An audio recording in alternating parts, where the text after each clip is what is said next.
Morning. Happy New Year to everyone and welcome to the meeting of the Planning and Regulation Committee on Monday the 12th of January 2026. I am Councillor Thomas Sneath, Chairman of the committee, and to my right is Councillor Carl Edgusagowski, Vice Chairman of the committee. Can I remind you that this meeting is being broadcast live via the County Council's website, and with this in mind I would like to welcome members of the public and press watching us live. As the meeting is being streamed in the usual way, I would like to remind you that your comments will remain accessible online and may be reported by the media. We have had our usual fire drill this morning, and so no further fire drills are planned for today. So in the event of a fire alarm sounding, will you please leave the chamber through the rear doors, through the reception, and assemble in the car park and wait there. Can I remind everyone to ensure that their mobiles, laptops and iPads are on silent for the duration of this meeting. Also, may I remind you that the hearing loop is now activated. Requests to speak will be collected and announced by the Vice Chairman, and remind you not to leave the chamber during any item, as this will preclude you from being able to vote on that item. We will now move to the formal agenda. Agenda item number 1, apologies for absence, replacement councillors. Andrew, do we have any apologies? We received just one apology today from Councillor Alistair Rundle, with Councillor Maria Hume replacing him for this meeting only. No other apologies have been received. Thank you. Thank you. Item 2 is declarations of councillors' interests. This is an opportunity for members to declare any pecuniary or other interest related to today's agenda, including ward members and anyone who has been lobbied. Do members wish to declare any? Councillor Hume? I wasn't here for the previous meeting, but have read the report, watched the previous meeting, and I'm up to date on all the points and therefore able to vote. Councillor Redford? Hello. I had to leave the meeting early last time, so I since then have caught up with what went on at the last meeting.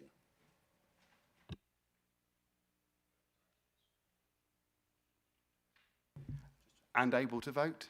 Wish to vote? Councillor Wimhurst, please. Morning, Chairman. Thank you. And likewise, whilst I may have left briefly during the last meeting, I can confirm I'm all caught up on the details surrounding point 4.1 today, and am in a position to vote on the item. Thank you. Thank you. Councillor Bowles. Thank you. Same as Councillor Hume, I wasn't at the last meeting, but I have watched a webcast and caught up on the papers, so we'll be voting. Thank you. Is that everyone? Yeah.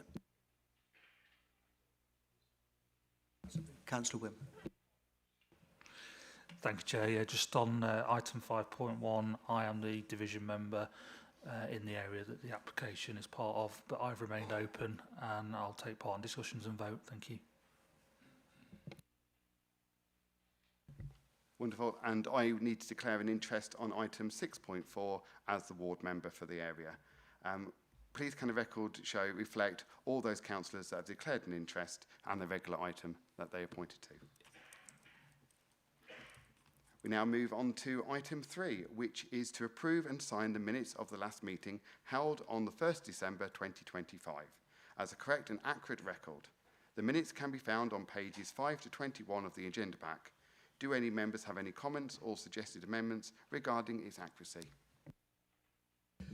Yes, Chairman, I have one, please. Page 21, I believe conditional outline should be removed. With that amendment, if there's no others, I'd like to propose that. Do we have any further amendments? Could I please have a seconder? Councillor Bean. We'll now take that to a vote. All those in favour, please raise your hand. Any against? Any abstentions? Thank you. Those minutes have been approved and I will sign them after the meeting.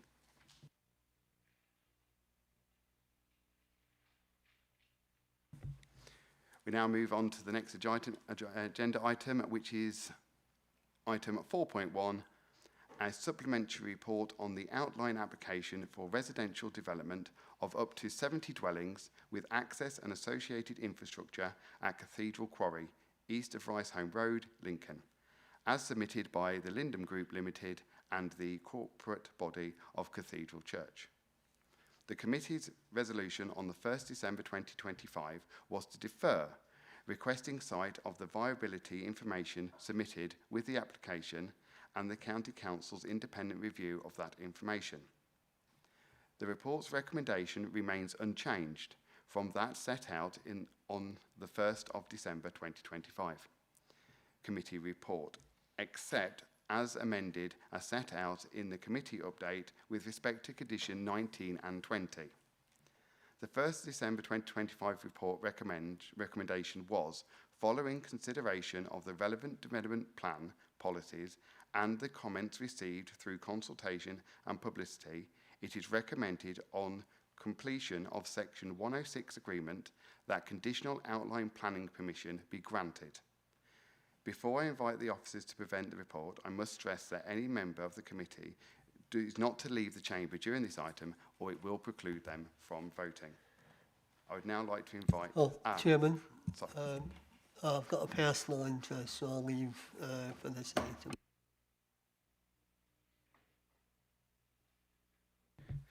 Thank you, Councillor. I'd now like to invite Marika to say a few words. Thank you, Chairman. Good morning, members. I'd just like to politely remind you that the matter before you today has obviously been deferred for the reasons of the viability report, and therefore, during the debate today, can we please just stick to that? That'd be fantastic. Thank you very much. Thank you very much. I would now like to invite Natalie Dear to introduce the report. Over to you. Thank you. At the meeting of this committee on the 1st of December 2025, members resolved to defer making a decision on this outline application for residential development of up to 70 dwellings with access and infrastructure at Cathedral Quarry, east of Riseholme Road, Lincoln, in order to consider the viability information associated with the proposals. As such, members have been sent a viability assessment dated August 2023, an addendum update viability assessment dated January 2025, and a financial viability review dated November 2025. The viability assessment and addendum update viability assessment was submitted by the applicant. The financial viability review was commissioned by Lincolnshire County Council to independently review the applicant's viability assessments. It's standard practice for planning authorities to independently review viability assessments where the applicant states that a proposal cannot meet policy requirements due to viability issues. Policy S22 of the Central Lincolnshire Local Plan sets out the need to deliver affordable housing. The application site lies within an area designated to deliver 25% affordable housing. However, Policy S22 also states that the level of affordable housing will be negotiated with developers if an accurate viability assessment, which reflects the recommended approach in the National Planning Practice Guidance, demonstrates that these cannot be met in full. The County Council's viability consultant is satisfied that the approach taken by the applicant is in line with the National Planning Practice Guidance. As discussed at the 1st of December meeting, following discussions between the applicant's viability consultant and the County Council's viability consultant, the consultants agreed that a proposed development of 70 dwellings could viably deliver 6 affordable houses, that is 4 in shared ownership and 2 affordable rent. The applicant has confirmed that this level of affordable housing is offered in this case. Whilst this is below the 25% policy requirement, as I've just said, Policy S22 does allow for a lower amount of affordable housing in circumstances where a scheme cannot viably deliver 25%. The City of Lincoln Council has been consulted on the level of affordable housing proposed and has responded stating that the viability situation is noted and that the inclusion of a clause within the Section 106 agreement to review viability at reserve matters stage is supported. The City of Lincoln Council has not objected to the application in relation to the level of affordable housing and has not proposed any evidence that justifies a refusal on this ground. In this case, the applicant has demonstrated that the proposed development can only viably deliver 6 affordable units out of 70 dwellings, but it is recommended, as set out in the report, that if planning permission is granted, it's subject to a Section 106 legal agreement to secure the affordable housing, including a review mechanism when the full details of the application are known at reserve matters stage, in case a greater proportion of affordable housing can be secured at that time. This is in accordance with Policy S22 and would deliver housing on a site allocated for residential development in Policy S77 of the Central Lincolnshire Local Plan. Within the supplementary report prepared in relation to this application, members have been provided with details of a recent appeal decision from July last year against the City of Lincoln Council, in which the planning inspector considered a very similar issue and concluded that Policy S22 does allow for a reduced level of affordable housing, or indeed in that case no affordable housing at all, where a viability assessment demonstrates that this is justified. The planning inspector in that case concluded that because the viability assessment was consistent with the guidance in the National Planning Practice Guidance, the proposal was entirely in accordance with Policy S22, even though no affordable housing was proposed. Partial costs were awarded against the City of Lincoln Council in that case because no justification was provided to depart from the provisions of Policy S22. This appeal decision is a material consideration in the determination of the application before you today. It's considered that the level of affordable housing proposed in this case has been justified and is in accordance with Policy S22. Whilst the only reason for deferring making a decision at the 1st of December Planning and Regulation Committee meeting was to allow consideration of viability information, and that is the focus of this meeting today, at that meeting, members of the committee discussed matters of mineral safeguarding. The applicant has subsequently submitted further information in this regard, as is set out in the committee report for your information. In conclusion, the recommendation that outline planning permission is granted, subject to the applicant entering into a Section 106 legal agreement regarding affordable housing, a playing fields financial contribution, an NHS Integrated Care Board financial contribution, and a suite of planning conditions, as set out in the 1st of December 2025 committee report and as amended in the committee update with respect to conditions 19 and 20, remains unchanged. Thank you. Thank you for your presentation. As we have no registered speakers, I wish to move on to the main debate. Vice Chairman, do we have any members wishing to speak? Yes, Chairman. Councillor Wimhurst, please. Thank you, Chairman. Yes, just a couple of thoughts, really. Since the last meeting, we've had obviously some further information. I can't really see any reason to object to this application. So if no one's got any other objection to that, I'd like to move that we accept the officer's recommendations in this instance. Thank you. Thank you. Councillor Bowles, please. Thank you, Chairman. Yeah, I do agree with Councillor Wimhurst. I can't see any material reasons why we would refuse this at this point, given that it's only outline. Could you just clarify that I completely understood you, Natalie, in what you said, that the opportunity will be available at reserve matters to review the viability, and in that situation, the affordable housing allocation could be increased at that point, potentially. Did I understand that correctly? Yeah. Yes, that's correct. We're proposing that within the Section 106 agreement, there's a clause that requires the viability to be revisited once the reserve matters, once the total number of dwellings on site is known. Yeah. Yeah. Thank you, Chairman. With that reassurance, I'm more than happy to second the proposal. Thank you. Thank you. Councillor Vernon, please. Thank you, Chairman. May I just ask, are we allowed to ask questions about the viability study in its entirety as published in our reports? There's no exempt information in there or anything, is there? Nope, that's smashing. So I just wanted to make a couple of points, which is that I note that the applicant's viability study in January 2025 said that there should be 3.5 houses for his viability. And as part of our independent viability report, we obviously have been able to secure 6 units on that. This isn't even 10% against our target. It's 8.57%. I'm really pleased to see that we can put the review mechanism in place where the application to be approved today, and we can have another look at it at reserved matters. Could I just ask one question regarding the appeal decision that you've attached in the report, which is, could I ask how much affordable housing they offered initially? Did you say 0% during this? Yeah, okay. And that was allowed. With that in mind, I would agree with my colleagues. I don't really feel there's any material grounds on which this application could be refused. I note that it's already been proposed and seconded, but I think, yeah, when this comes at the reserved matters stage, I'm sure that there will be significantly more debate. Thank you. Thank you. Councillor Overton. Thank you, Chairman. I am pleased that there's an improvement in this application. Clearly, Lincoln, as we've had demonstrated previously, is in dire need of affordable accommodation.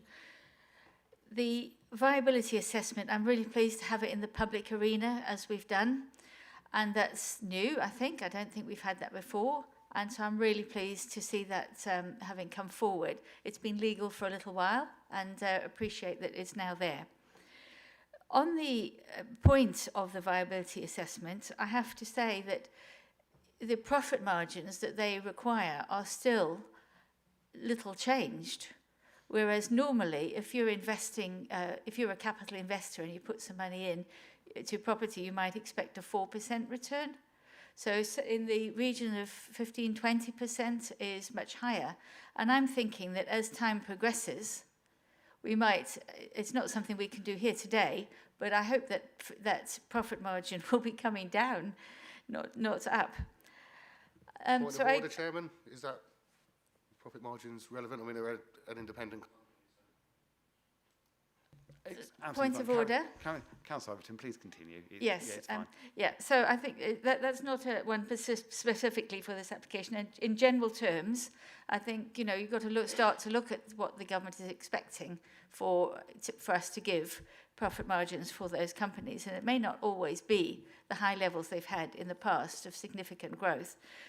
Then the points, so I do agree with the points that we made and the proposal, where on paper there is not any viable reason for us to refuse this application, and it's better than it was before, so that's good. But in the future, I'm thinking that we may be looking towards asking the government to reduce those margins. Thank you. Thank you. Councillor Taylor, please. It was just a point. I appreciate, Councillor Overton, you weren't actually asking a question about the profit margins, but just to offer comfort that the profit margins are in line with the National Planning Practice Guidance and also in line with the viability assessment that was undertaken for the Central Lincolnshire Local Plan. They're not out of kilter with that, so just to offer that reassurance that they're in line. Yeah, absolutely. I realise that's not something to be resolved today. I'm just saying for the longer term, we need to think about that. Thank you. Thank you. Councillor Taylor. Thank you, Mr. Chairman. Quite a few of my points have now been covered. I do welcome the additional information. Just one question to the officer regarding the comments regarding revisiting the affordable housing. I mean, our belief is that's to revisit to look at increasing it, but clearly that could also be revisited to reduce it. That's a concern based on reading these papers on the previous meeting. Thank you.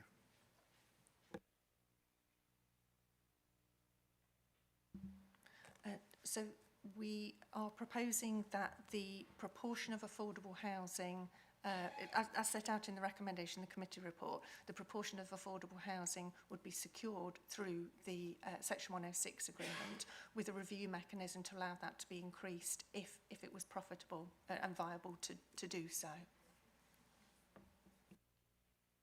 Councillor Vernon. Thank you for your indulgence in letting me come back a second time. I forgot one of my points, so apologies. May I just ask, obviously, when we look at the appeal decisions, we obviously have to give weight to the appeal decision that was taken by the inspector. Do we need to worry about the precedent that we're setting in this instance by allowing an outline application at only 8.5% affordable housing or not? Thank you. Each application will be assessed on its own merits, and so the viability for each application will be taken into account. So this wouldn't set a precedent. The appeal decision wasn't supplied because it sets a precedent as such. It's because it was a statement in relation to how the decision was making. So no, every application will be considered, and if it was viable to deliver, then that would be what would be sought. Is there anyone else wish to speak? Councillor Bean. Thank you, Mr. Chair. I just want one query, really, which is page 92, 528. The viability report hasn't accounted for landscaping or habitat creation. So if that's the case, then the report's incomplete.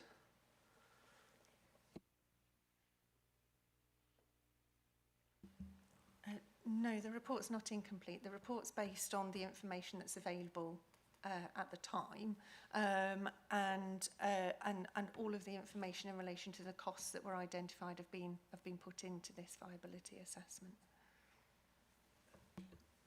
I appreciate that, but if the viability report is here to show whether it's viable or not, surely those figures should be included. And it says in our own assessment of the viability report that these figures have been left out. Page 92 of the agenda, I believe, is the applicant's viability assessment rather than the independent review of the viability assessment. So My mistake. If you come further into the report, there's the independent review. Let me just swap my glasses over, sorry, so I can see you properly.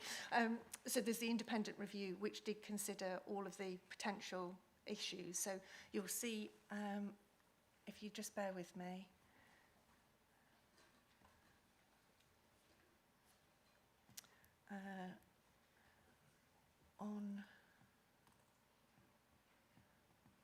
I beg your pardon, no, page 92 is the independent review, but you'll see on page 97 that there are some discrepancies between what the County Council's independent review considered in terms of costs and what the applicant's review considered. So there are some differences between us, but in terms of the overall approach and the overall figure and the agreement of the number of affordable housing, then we're comfortable that those viability assessments have taken everything into account that they needed to.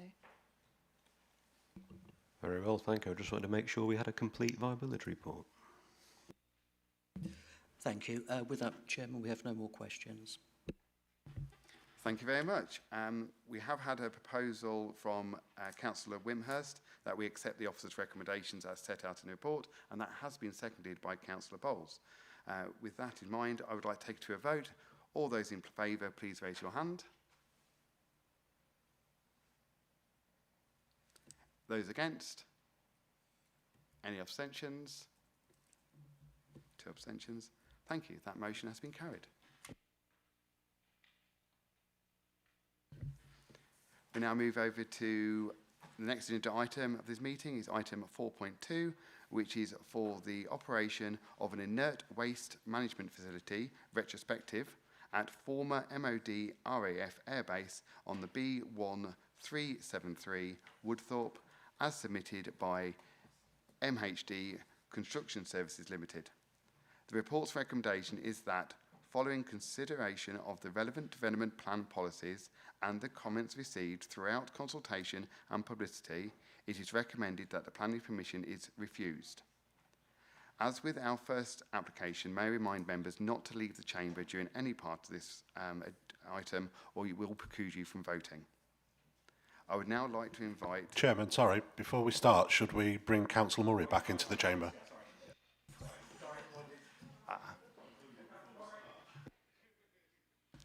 Sorry, Councillor Bowles, I forgot all about that.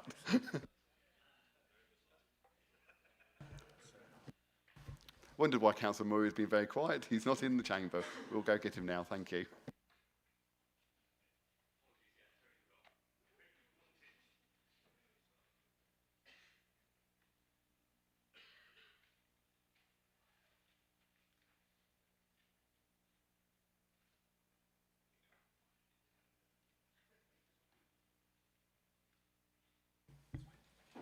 I do apologise, Councillor Murray, we forgot all about you sitting out there. I would now like to ask Sandy Barron to introduce the report. Over to you.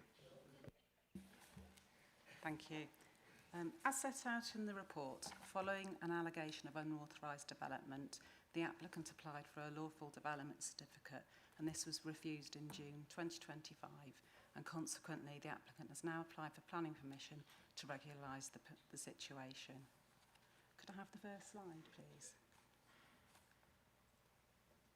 Thank you. The site is approximately 1.25 hectares of redundant concrete runway at the former RAF Strubby Air Base. And, as shown on the slide, it shows the location of the site. It is an actively operating part of the runway to the north of the site, and there's a residential property in the former control tower, which is approximately 125 metres south of the site. And there are a variety of other uses to the south of the site, including the reuse of the former hangars, which includes a garden centre, an aquatic shop and a go-kart club. Can you put the next slide, please? Thank you. This slide gives some context to the location of the site. It is approximately 1.8 kilometres southeast of Witham Village and 5.5 kilometres north of Alford, and approximately 13.5 kilometres to the southeast of Louth. Access to the site is via the B1373 to the south. Go ahead, the next slide, thank you. As you can see on this slide, it's the site layout, which includes a stockpile of imported waste, which is being stored prior to recycling. It measures around 50 metres by 12 metres and is 4 metres high, and it has a capacity of up to approximately 13,000 tonnes. There would also be 6 primary recycled aggregate open storage piles, which are 25 metres by 12 metres and also 4 metres high, and have a capacity of up to 650 tonnes. The site currently has a mobile plant, including a crusher and screener, and as part of the application, there would be an additional welfare unit and parking area. Next slide, thank you. This slide shows views into and from the site and show the existing site with the piles of aggregates and the mobile plant. These photos are taken from within the site, looking south to the buildings that house this aquatic shop and the site access. And the last slides show longer views looking into the site. Turning to the committee report, the report follows the usual structure and sets out the background to the development and the application and the relevant policies to be taken into consideration. The next section from page 185 sets out the consultation that was carried out, and a couple of relevant comments are included here, such as Strubby Aviation Club have requested that the height of any stockpiles or equipment is restricted, and East Lindsey District Council have objected due to lack of information on the impact of the development on the residential amenities of the occupants of the dwelling in the converted control tower. The report then considers these matters and draws these together in the conclusion section from page 186.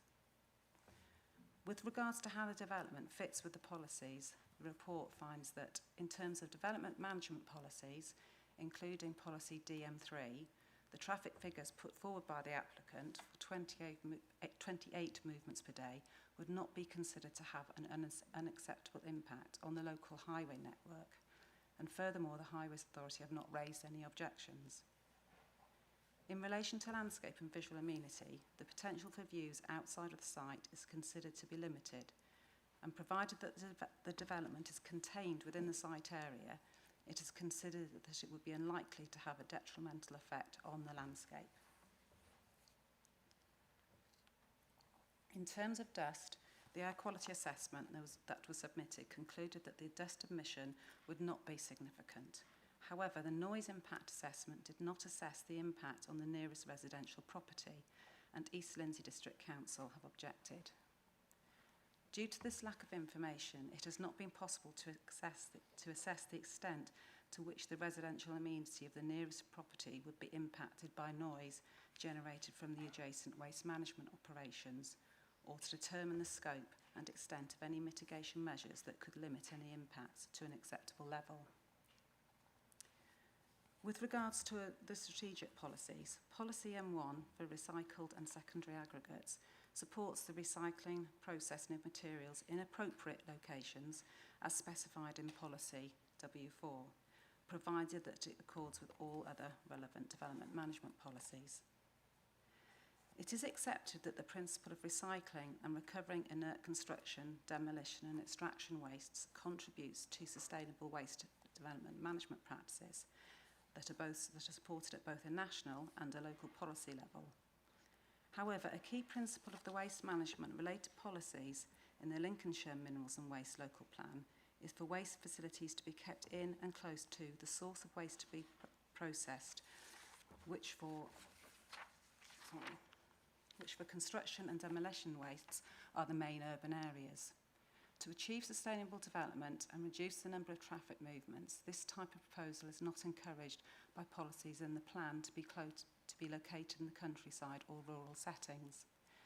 Similarly, policy SB 13 of the East Lindsey Local Plan promotes this strategy by directing new business and development towards settlements and allocated existing employment land. In terms of location, the application site lies in the open countryside, with the closest of the main urban areas, as identified under Policy W3, as Louth, which is located approximately 13 kilometres northwest. Policy W3 states that proposals for new facilities outside of these main urban areas would only be permitted where they fall within specific criteria, which include biological treatment of waste, such as anaerobic digestion, wastewater and sewage, landfilling or small-scale waste facilities. Policy W4 allows for new waste facilities in and around main urban areas. However, this site is not within or close to any main urban area. Small-scale facilities that are not in and around the main urban areas will be considered under Policy W7, where small-scale is defined as 3,000 tonnes per annum for small-scale construction and demolition waste, and as such this proposal does not qualify.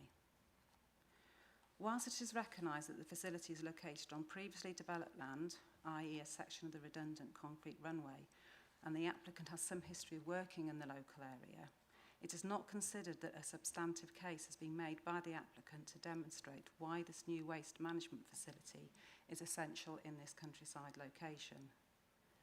Taking account of the site's maximum annual operational throughput of 75,000 tonnes and the fact that the main source of this type of waste is typically sourced from urban areas, the retrospective development has likely resulted in an unnecessary increase in HGV mileage over that which would arise from a facility located in closer proximity to the source of waste. Given all of the above, the establishment of an entirely new waste management facility, albeit that it's operating unauthorised, of this type, size and scale in a rural location is deemed to be contrary to the spatial and locational strategies of policies W3 and W4 and the East Lindsey Local Plan policies SP1 and SP13. The development is not considered to represent sustainable development in respect of resulting in an unnecessary increase in HGV mileage and therefore does not comply with parts of policies DM1 and DM2 and East Lindsey Local Plan Policy SP2. It is therefore recommended that planning permission be refused on two grounds. The first being the development does not represent sustainable development that accords with the spatial strategy for waste development as set out in the Lincolnshire Minerals and Waste Local Plan and policies of the East Lindsey Local Plan. And insufficient information has been presented to demonstrate that the retrospective development does not give rise to unacceptable impacts on the residential amenity of the nearest property as a result of noise, or that any such impacts could be controlled to an acceptable level through the use of planning conditions. Thank you. Thank you for your presentation. We have one registered speaker to address the committee, the applicant, Stephen McCormick, and he has asked has prepared a statement which will be read out to the committee by Andrew Warnes. Chairman and members of the committee, my name is Stephen McCormack. I am the applicant and owner of MHD Construction Services Limited, and I thank you for the opportunity to speak in support of our application. I started out being self-employed nearly 20 years ago doing domestic work, land clearances, driveways, foundations, etc. I had the confidence to leave full-time employment at the time, as I've been quite offered quite a lot of work from the Stubbs family. This is the family who owns the Great British Garden Centres, Woodthorpe Leisure Centre and Shrubby Airfield, and hope to spend more time with my family as I was previously working away from home. I've built the company from nothing and today employ around 25 local people. My wife and I are directors and employ our daughter in the office and son-in-law as transport manager. We are based in Mablethorpe and have a yard, offices and workshop on the industrial estate. We provide a range of services to the construction and services sector, including demolition, land clearance, construction, civil engineering, and supply of aggregates and recycling. We have over 250 clients from national, commercial, and private sectors, along with domestic customers and general builders, in which our range of utility vehicles provide them with all plant hire, aggregates, recycling, and waste removal needs. We purchased our yard from East Lindsey District Council, obtained planning permission from Lincolnshire County Council. The planning permission includes recycling, as per what is described in this current application for shrubby. I've continued to work for the Shrubs family, supplying them with aggregates, demolition, caravan park development, and land clearance, and have recycled all waste over the years. This has been carried out on the airfield in which we seek planning permission. Your support for this current application will allow us to operate an independent waste management facility in conjunction with our Environment Agency Standard Rules Permit, which we have been granted. These permits are not handed out willy-nilly. You need to have certain criteria/procedures in place, a waste management plan, and a WAMITAB certificate holder. This is a person with a degree in environmental/material science, in which we all have all of the above. The proposal will allow us to import C, D, and E waste. This is soil and hardcore only, no household industrial waste. And once recycled, it will be introduced back into the construction industry.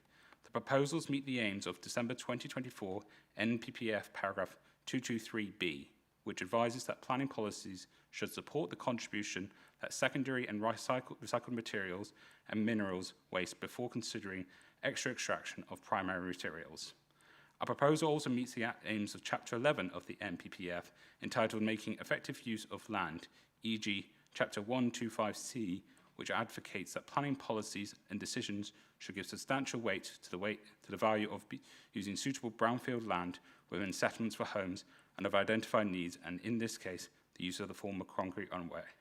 Our proposal for the facility at Shrubby Area are fully supported within the current material and waste local plan, whereby...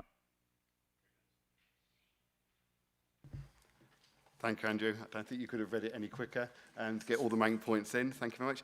Does any member have any clarification questions to the registered speaker? If so, I will ask them to come to the front. If not, they can stay. No? There's no questions? Councillor Hill, would you like to come forward so we can use the microphone? Thank you.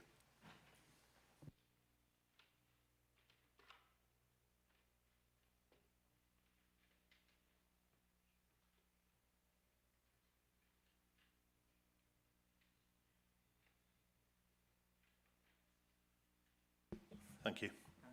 Councillor Hill, please. Thank you very much, and thank you very much for attendance. The report does state that you already have permission for a 12,000-tonne facility in Mablethorpe. That's correct, is it? Yes, that's correct. Then so now we're proposing a further 75,000 tonnes. Can you just can you say where this material will be coming from? Will it be coming from exclusively from Lincolnshire or be coming from further afield, which you intend to process, or actually are in processing at the moment? All from within Lincolnshire and the local area. A lot of caravan park developments up and down the East Coast.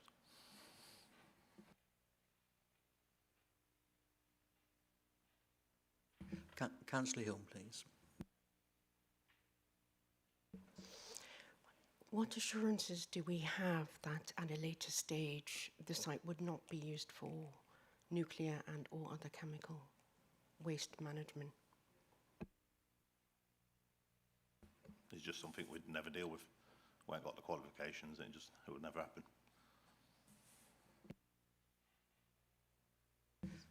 Thank you. Is there any other questions? In that case, I'd like to thank you for your statement, and if you'd like to retire back to your seat within the chamber.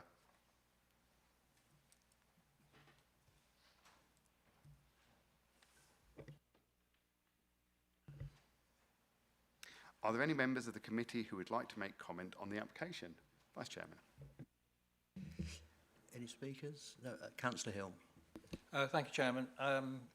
Thank you for that clarification. I would like to support the recommendations to refuse the application. Certainly on 2, I don't think there's any, see there's more work to be done. I suppose there are 2 issues which probably I would ask about. Obviously there's a massive increase in the 75,000 is a substantial addition to the to what is proposed there. So I think in the scale of it, although I'm reassured to hear that the material is going to be coming from exclusively from Lincolnshire, there is the issue that obviously they're saying that the transport issue, which is a bit of an issue, isn't it? Because obviously if it was stuck next to a town, people would say, oh, no, no, no, it's going to interfere with you know, people's well-being and all the rest of it. On the other hand, this is a remote site, so I suppose in general terms, there is a balance, is there not? And whether if there was a lower limit, would that actually make it, in opinion officers, more acceptable, apart from say it was half 70, picking, say it was 12,000 tonnes, similar to limit. I mean, that would be, because there is obviously a balance between reducing the travel requirements. Strubby is a very remote site, so I can understand where, in one sense, it would be felt that it is, apart from the one property, which converted property, it's out of interference with other people. But I think there is a balance here. So I'm assuming that if it was a lower tonnage, perhaps, I'm only speculating here, there might be a different view. And the second thing, I would actually question the visual impact, where the report says, well, there is no visual impact. Well, sorry, 75,000 tonnes of material surely has a visual impact. Certainly as, you know, it is a remote site and you can, you know, see it from a long way around this area. And of course, I presume you'd see it from higher ground. So I've just asked the officers why they came to the conclusion that visual impact wasn't a defining factor for refusal. Thank you. Thank you. Councillor. Please, carry on. Thanks. I think it's recognised that it's it wouldn't have. Sorry, can you hear me? Yeah, sorry. It is recognised that there will be some visual impact, but it's not that it would be sort of like so significant that it would, you know, be a factor for refusal. But it is seen that, you know, it would have an impact on the environment, but it wouldn't be one that we'd put down as refusal.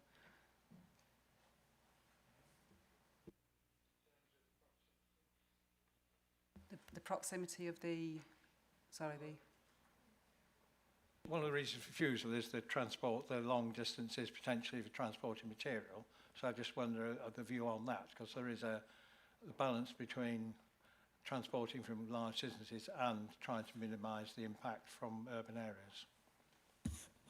Yes, the policies W3 and W4 are quite clear in directing waste management facilities to urban areas, and that is part of it to reduce the impact of vehicular traffic movements and the consequences of that in terms of the impact on the environment.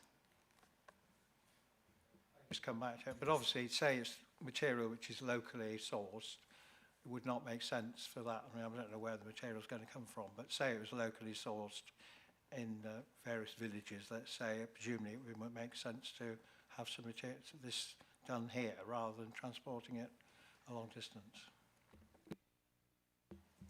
For construction and demolition waste, most of it would come from within urban areas and larger settlements. It is recognised that there would be, say, some that would come from smaller settlements, but it wouldn't be enough to justify having something of this scale out where it's proposed at the moment. Can I just come in as well, just to provide a bit more clarification, that we do have a policy that deals with small-scale developments in the urban countryside, which recognises that you know, there might be a need, a very local need for such a facility, and the limit for that is 3,000 tonnes per annum. So you know, that is looking at very small-scale facilities in an urban, in a rural area. So the question about, you know, whether there would be a balance, obviously we have to deal with what's before us in terms of the application is for 75,000 tonnes.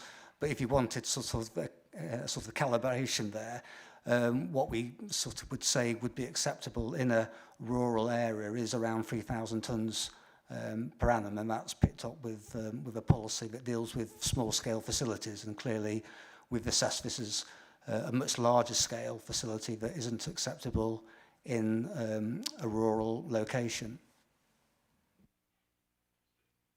Thank you. Councillor Wimhurst. Thank you, Chairman. And I'd like to thank the officers and also the applicant for the statement there a minute ago. After hearing and reviewing all of the details, I would be inclined to support the officer's recommendation to refuse this application. I'd just like to bring up a little point, if I may. We just heard from the applicant that all of the waste would be from Lincolnshire, except point 2.3 specifies that there would be a need to store imported waste, roughly 50 metres long, 12 metres wide and 4 metres high. Imported waste doesn't seem like it comes from Lincolnshire, so I didn't know whether we could get some more clarification as to where that waste would be coming from, please. Thank you.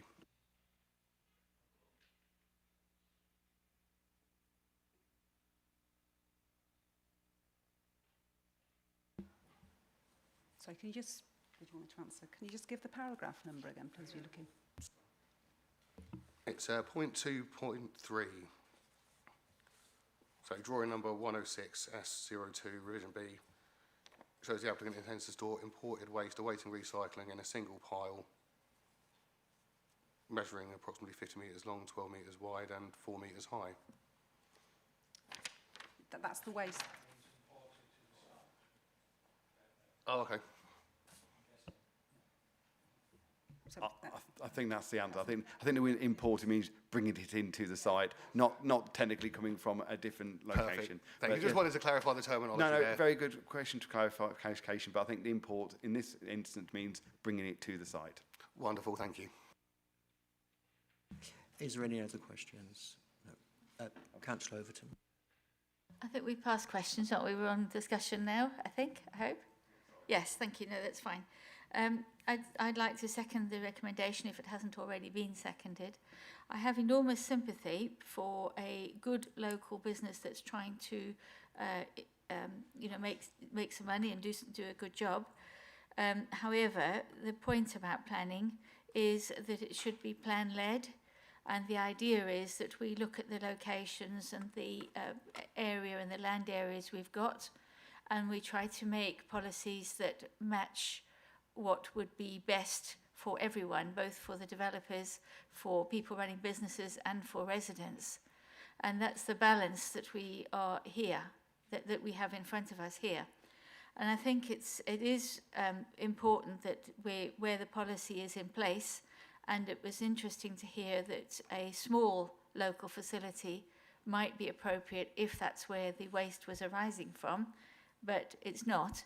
So I think, on balance, I think it's clear that in this case, there's no reason to supersede policy. Thank you. Thank you for all those comments. Councillor Hill has proposed that we accept the officer's recommendation as set out in the report, and that has been seconded by Councillor Wimhurst. We'll now take that to the vote. All those in favour, please raise your hands.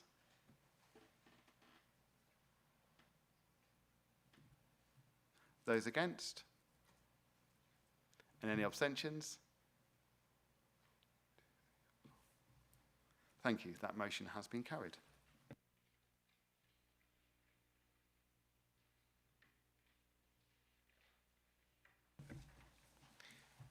We now move over to the next agenda item, number 5.1, which is an application by Foss Green Energy Limited for the development consent order to install a solar photovoltaic PV energy generation facility with an export connection capacity of 200 megawatts to National Grid proposed Navenby substation and associated infrastructure, including a 480 megawatt hour battery energy storage system and access provision. The report's recommendation to the committee is to A. Approve the submission of the local impact report at Appendix B to the Foss Green Solar Examining Authority, and B. Inform the examining authority of the County Council's objection to the Foss Green Energy Development Consent Order application. I would now like to invite Justine Foster, Infrastructure Manager, to introduce the report. Thank you. Thank you, Chair, and good morning. This agenda item relates to an application that's been made by Fosgreen Energy Limited to the Secretary of State for a development consent order for the construction and operation of a solar energy park.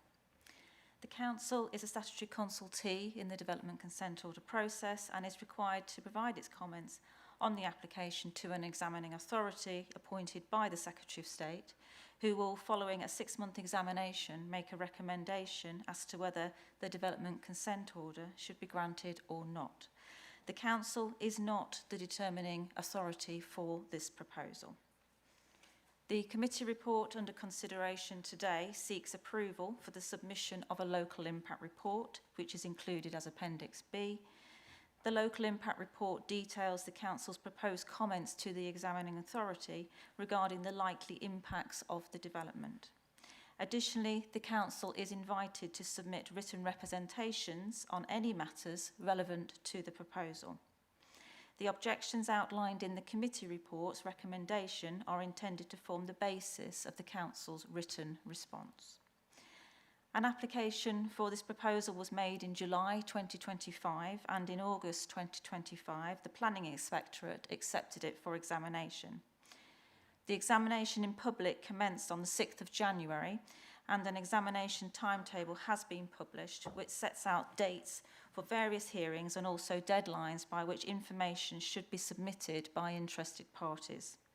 The first deadline is on the 20th of January, and it's at this point that the Council is required to submit its local impact report and written representation, and provides an opportunity for the Council to set out its overall position on the application. If I could have the first slide, thank you. The Fosgreen development site is located on 1,368 hectares of predominantly agricultural land lying to the south of Lincoln, and is bisected by the A46, part of the strategic road network from Lincoln to Newark, in the northern part of the site. The site is also intersected by the A607.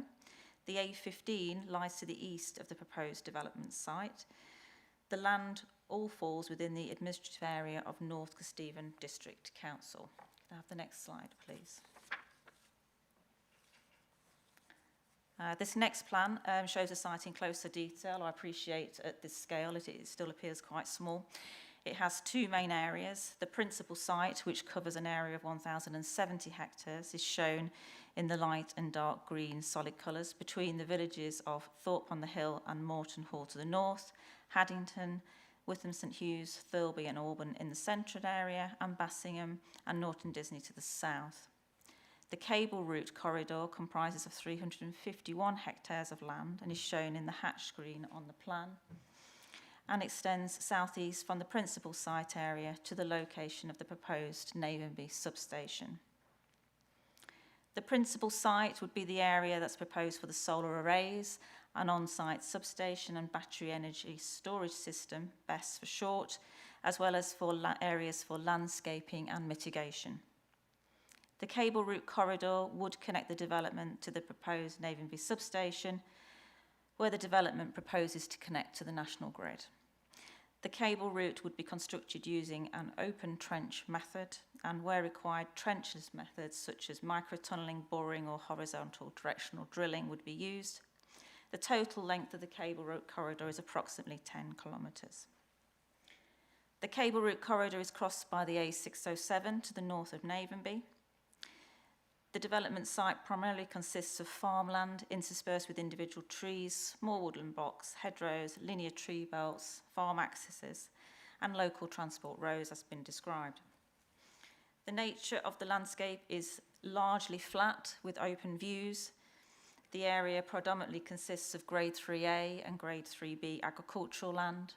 Best and most versatile agricultural land that will be occupied by the development is stated in the application to amount to approximately 241 hectares. That's around 22.5% of the site. The river runs through the cable corridor northeast of Bassingham, while the river Witham crosses the southeast of the principal site near Thurby and west of Bassingham. Most of the principal site lies within flood zone 1, with some areas in flood zones 2 and 3 along the rivers. The western end of the cable corridor west of Broughton Lane falls within flood zones 2 and 3. There are no internationally or nationally important biodiversity sites within the order limits. There are 2 local wildlife that are present, the River Witham, Auburn to Beckenham, and the Navenby Green Man Road verges. Within 10 kilometres there are 2 statutory sites and 11 non-statutory local wildlife sites within 2 kilometres. Similarly, there are no heritage assets found within the site. However, a number of statutory historical designations, including scheduled monuments, listed buildings, are within 3 kilometres within the nearby villages and hamlets. Bassingham Conservation Area lies directly south-east of the principal site.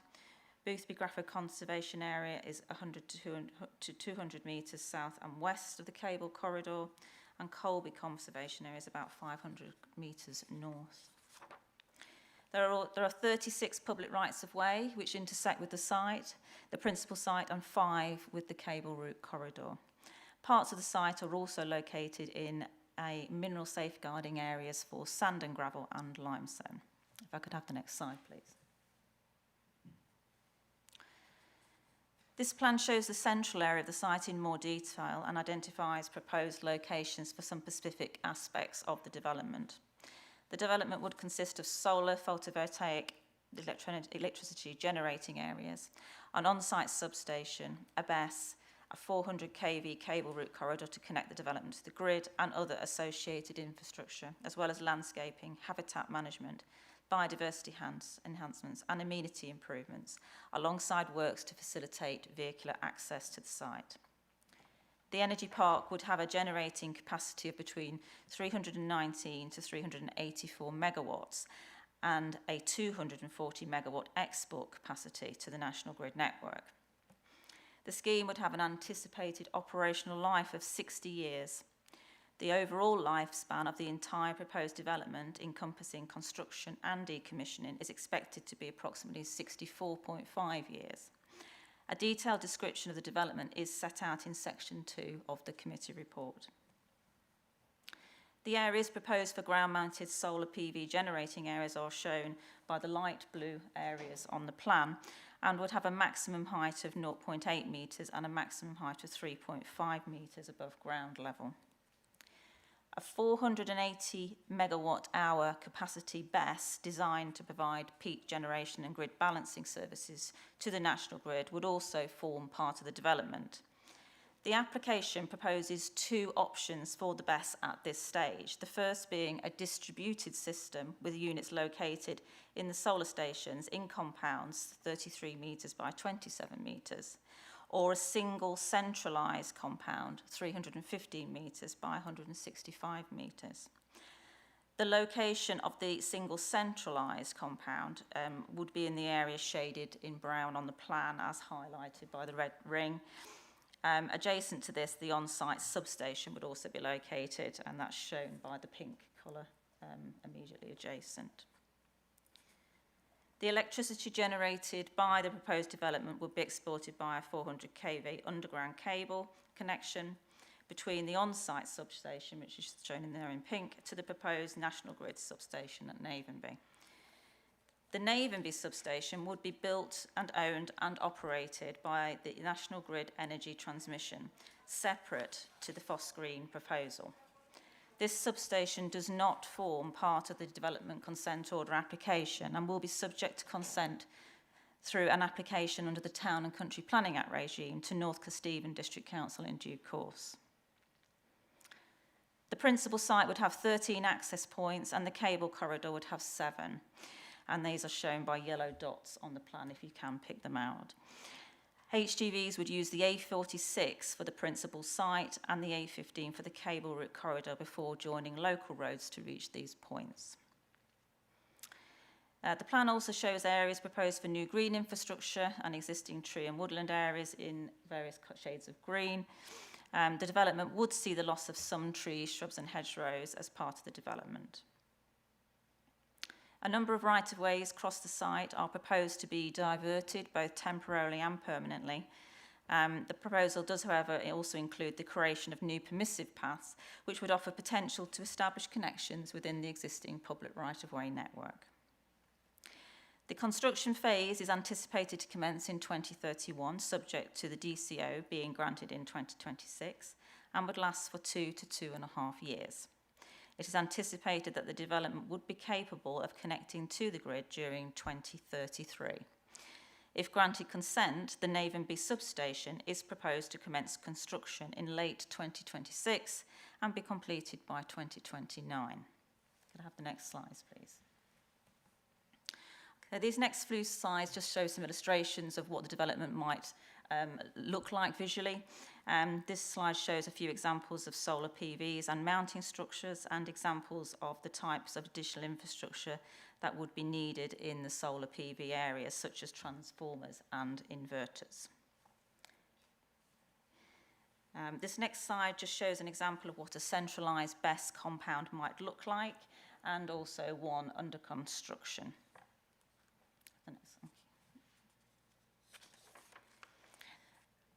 The next few slides provide some visualisations that illustrate what the solar development might look like in the landscape.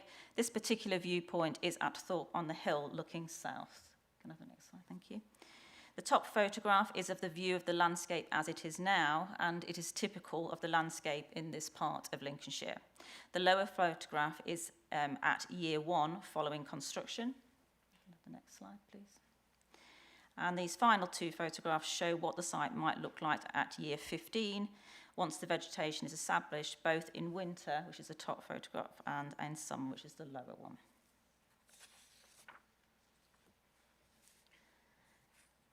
Turning to the local impact report and the impacts of the development, the topic areas that have been considered are set out from section 7 in the local impact report. The issues considered in the report are not exhaustive, but cover those impacts where the council has expertise or an interest. The potential impacts have been assessed against the relevant national planning policies and the local development plan.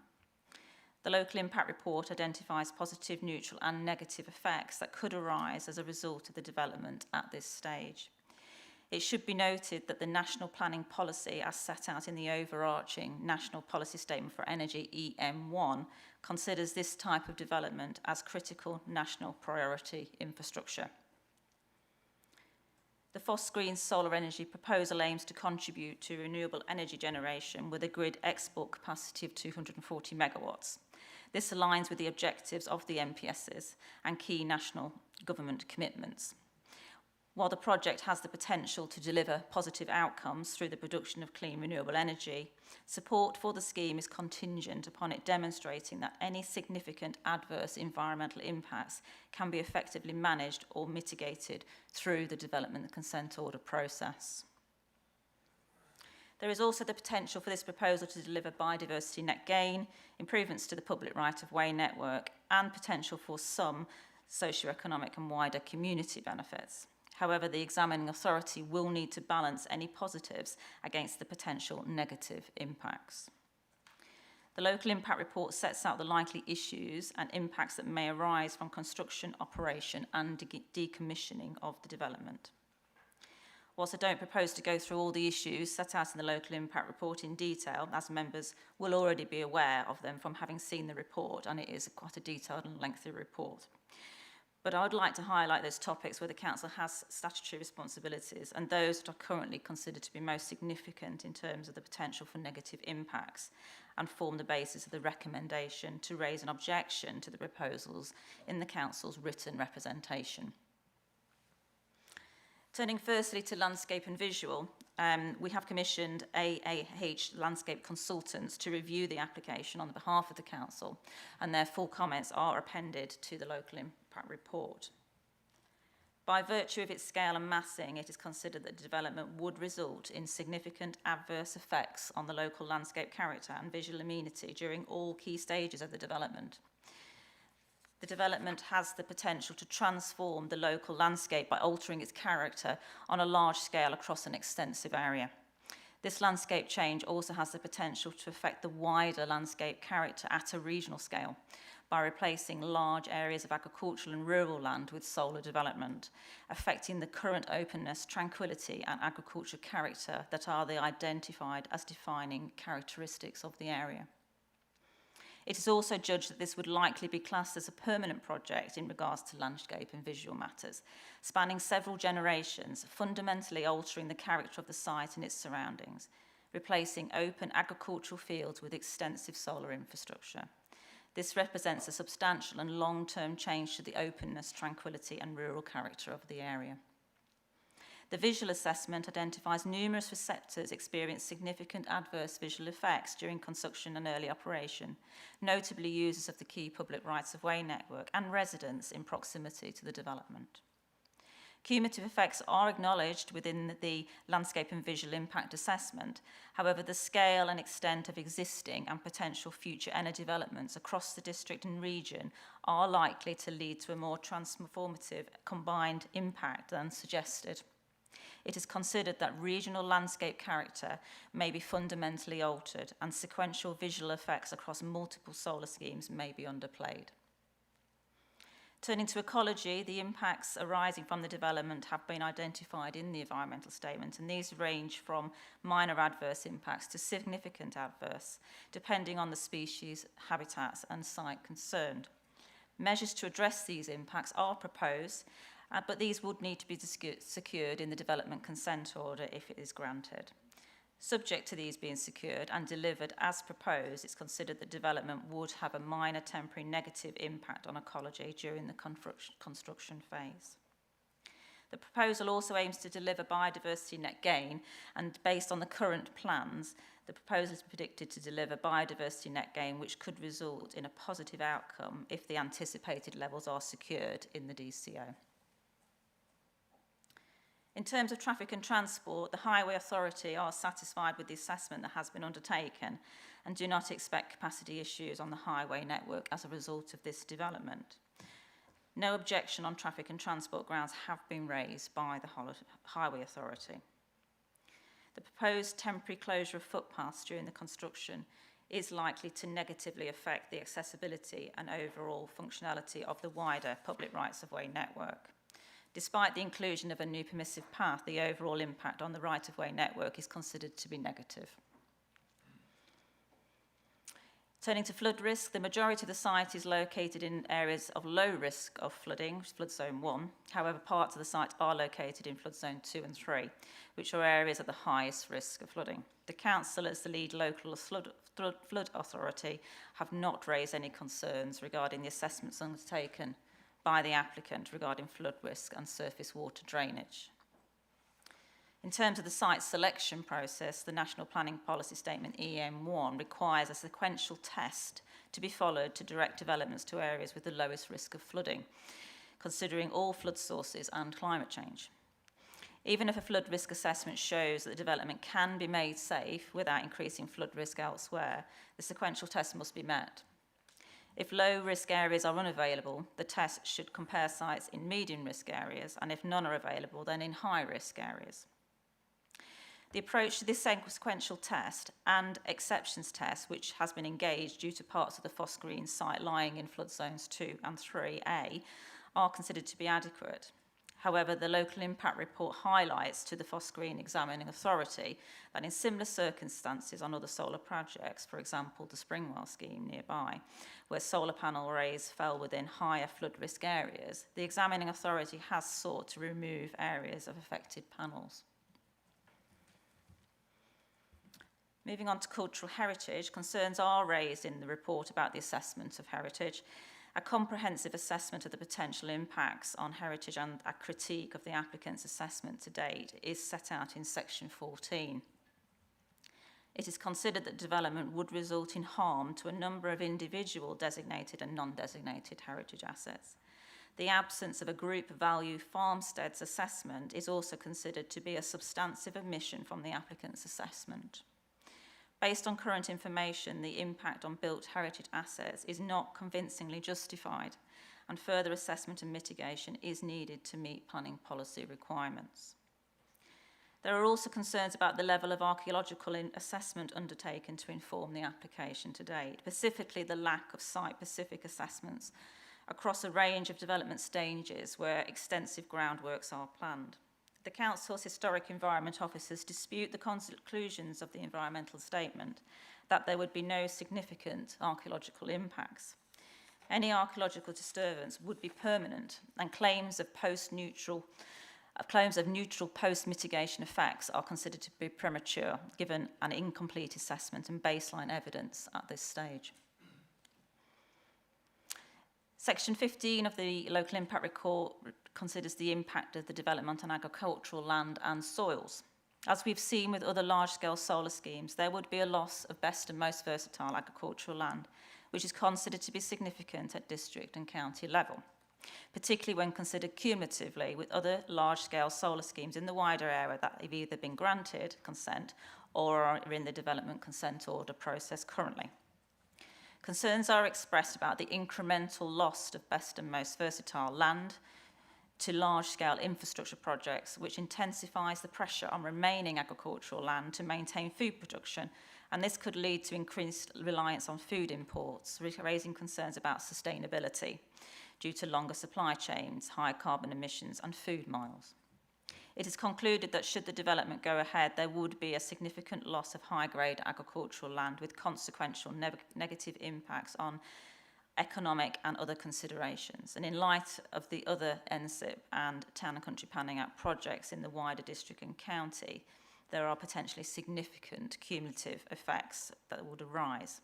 The loss of best and most versatile agriculture is considered to be negative and is contrary to the national policy in the National Planning Policy Statement EN1 and EN3, and in contrary to policy S67 of the Central Lincolnshire Local Plan. Section 16 of the Local Impact Report addresses the socio-economic impacts of the development. The commitment to skills, education and the local supply chain, alongside the intended requirement for a skills, supply chain and employment plan, is welcomed and should be viewed positively. However, this must be balanced against the potential for negative social economic impacts which have been identified in the report. Of significant concern is the pressure on local services, especially accommodation, caused by the temporary construction workforce, with cumulative impacts acknowledged as major. The impact on the visitor economy and the economic impact of the development on agricultural production or the effects on the food supply chain have not been considered well in the environmental statement. The proposed development could significantly affect how the county is perceived by visitors, residents and businesses, which should be a factor in the decision making. Overall, socio-economic impacts are judged to be negative. Turning to public health, which is set out in section 17 of the Local Impact Report, it considers the potential impacts on public health and raises specific concerns about mental health impacts on local communities. The application is not considered to be adequate to adequately address the potential impacts of the development on public health, particularly mental health. In addition, further measures to mitigate against negative impacts should be considered to ensure community gain across a range of services.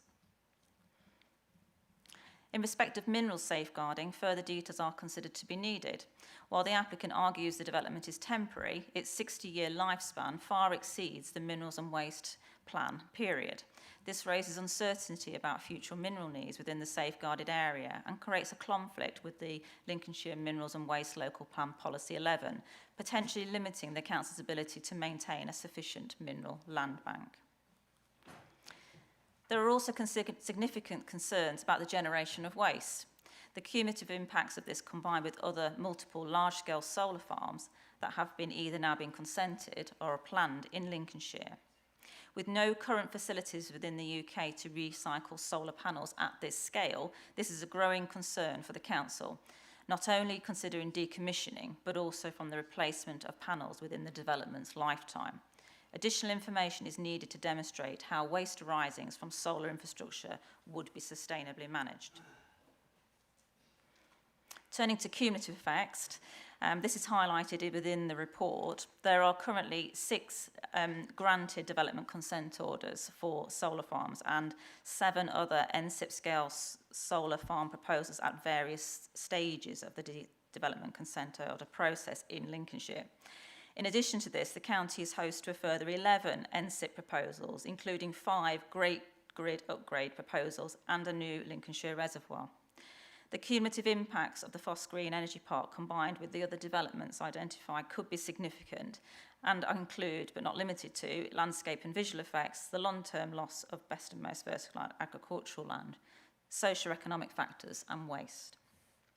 Finally, the local impact report also raises concern about the certainty of grid connection, as no existing grid connection is available, as the project relies on a connection to the proposed new Navenby substation, which does not yet benefit from planning permission and is some years away from being developed. It also raises concern regarding the applicant's approach to the initial site selection, primarily the acknowledged starting point of landowner willingness, the preference for a contiguous site, and a drive to avoid the need for compulsory purchase acquisition. Chairman, that concludes my presentation on the report. The recommendation to the committee is therefore to approve the submission of the local impact report at Appendix B to the Foss Green Examining Authority, and the County Council informs the Examining Authority of its objection to the Development Consent Order application in its written response to be based on the reasons summarised in the recommendation in the committee report. Thank you. Thank you very much for your presentation. We have 2 registered speakers, and I'd now like to invite the local division member for Bassingham and Wellbourne, Councillor Mrs. Marianne Overton, MBE, to speak on this item. You will have 3 minutes to address the committee, and a warning will be given at 2 minutes and 30 seconds. Thank you. Thank you very much, Chairman. Much appreciated, and thank you for that excellent report. This is a draft local impact report, so it gives councillors the chance to maybe leave some doors open for improvement, and that's really what I'm thinking you'll be thinking about. This is about glass, steel, concrete marching across productive farmland, swallowing what is for us our heritage. For me, that is the heritage of being in Lincolnshire. The need has to be balanced with the adverse impacts. That's what we do in planning. The need is all but gone. The National Energy Systems Operator, which is the government's own body, have produced a plan in January, have produced their latest count, and it shows that we are 3 times oversupplied with batteries, and that solar is about at the 2035 target. They don't take roofs into account. If you added that, we would be there. And there's still time till 2035. So I believe that the need is seriously undermined, and that's the thing that's changed, and that's why this application should be treated differently. The second thing that's changed is that some of the advisory bodies have had a closer look. The UK Health and Security Agency have written in response to the Navenby BESS, which is from the same applicant, to say that it would add significant risk to the residents. That is not acceptable. The NESO, the National Energy Security Operator, has now declared a moratorium on the new large-scale battery installations, and the National Grid must surely want to prioritise those developments that already have a grid connection, rather than creating a whole new infrastructure in the middle of the open countryside. If that station was near industrial developments, you could start with the roof. So I think what I'd like to concentrate is to maybe have a look further at the traffic and transport, which is given as neutral impact, hard to imagine, public health, securing responsible funding for the decommissioning, and the impact on visitor economy. So in conclusion, I'd like to say thank you for the work. This, I think, is the biggest risk, the biggest danger that affects our area. Thank you. Now is the time to stand up for it. Thank you. Thank you, Councillor Overton. Please stay seated, because now members do have the opportunity to ask any clarification questions, but please be mindful that Councillor Overton will be leaving the chamber after the next speakers, so this is your one and only opportunity to ask questions. Do we have anybody wishing to ask a question? In that case then, if there is no question, thank you very much for your clear and concise statement. Thank you very much. I would now like to invite the second speaker, an objector, the Chair of Thorpe on the Hill Parish Council, Councillor Nick Lyons. You too will have 3 minutes to address the committee, and a warning will be given at 2 minutes and 30 seconds. Thank you. Hello, good morning. If this scheme proceeds, it will consume 51% of the land within our parish boundary. The Parish Council conducted a face-to-face survey and spoke to residents at 138 of the 265 properties. 76% were opposed to the scheme, 24% were unaware or neutral. Conflicts with our neighbourhood plan and this survey led the PC to formally resolve to oppose this scheme. Our neighbourhood plan conflicts with the scheme as follows: Policy 4, green space and green infrastructure; Policy 5, landscape and views; Policy 6, design and character of development; and then parish priorities relating to community well-being, leisure and recreation, the local economy and promotion of tourism. The scale of the proposed development, and particularly the cumulative impact, is a major concern. Site selection and consideration of alternatives has been driven primarily by the availability of willing landowners. This has resulted in a highly inefficient and damaging configuration, with solar arrays up to 10 kilometres from the proposed grid connection at Navenby, and a major concentration within our parish boundary. Landscape character and key views. Self-evidently, Thorpe as a village is on a hill and an elevated position. If the scheme proceeds, views from that elevated position will be dramatically adversely impacted. Even if screening is introduced, this will damage the open aspects of the recreational amenity. Traffic and transport. Traffic is a pre-eminent priority for the Parish Council. It is referred to on 14 different occasions in our meeting minutes since 2023, and has led to several meetings, productive I would add, with Lincolnshire County Council. Indeed, another one is planned on Friday. Thorpe is used as a rat run at peak times, and when accidents occur on the bypass, the village grinds to a complete standstill. The parish has a weight restriction of 7.5 tonnes, but enforcement is inadequate, and excessive HGV traffic is already a persistent problem. There is a deep concern that the construction traffic will lead to significant local overloads. Public rights of way. Thorpe has many recreational walking routes. 2 village locations feature within the Witham Valley Country Park, which claims to be connecting and promoting a wide variety of distinct and individual public spaces in the heart of Lincolnshire. One of NKCDC's stepping out walks will be so adversely affected that it will be need to withdrawn from that promotion, and claims that the Witham Valley Country Park will be undermined. Lastly, socio-economic and tourism. Our neighbourhood plan promotes tourism a parish priority, and we feel that the LIR fails to address the real significance of a huge solar farm on this key sector for the village and the immense importance to the wider economy of Lincolnshire. Thank you very much. No, that's wonderful. Thank you for your contribution. Do any members have any clarification questions they wish to ask?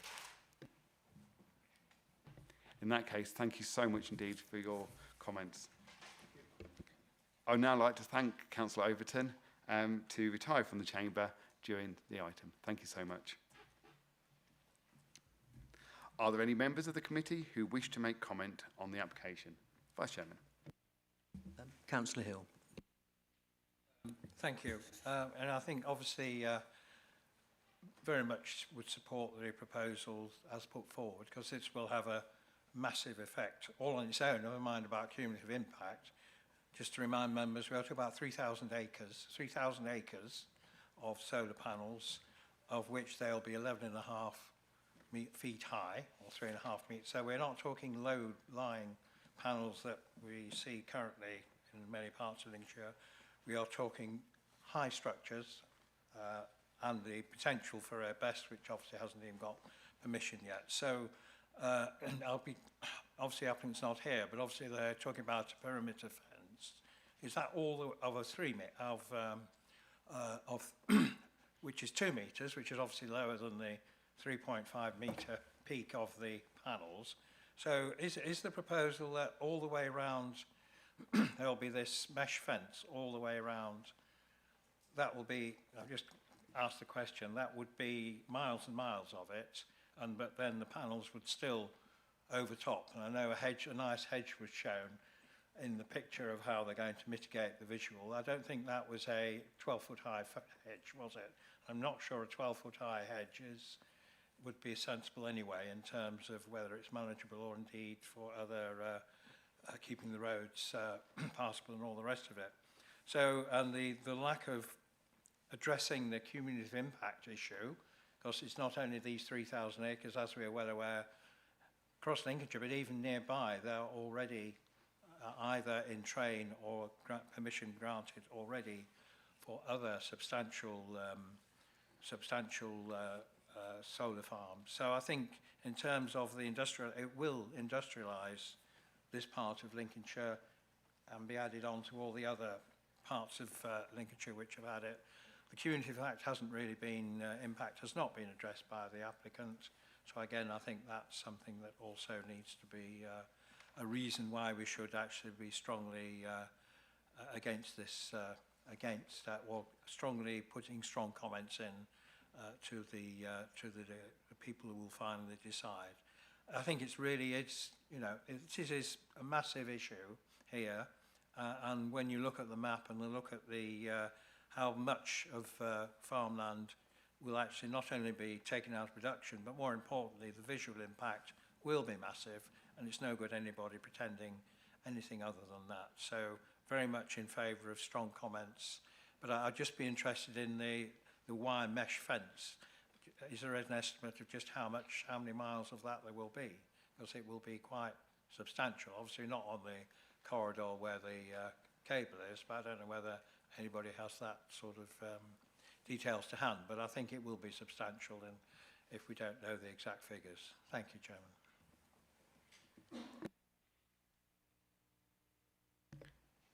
Justine, do you have an answer, or we can come back? Just coming back to the fencing point, I think the important point to make is with development consent order applications, when they are submitted,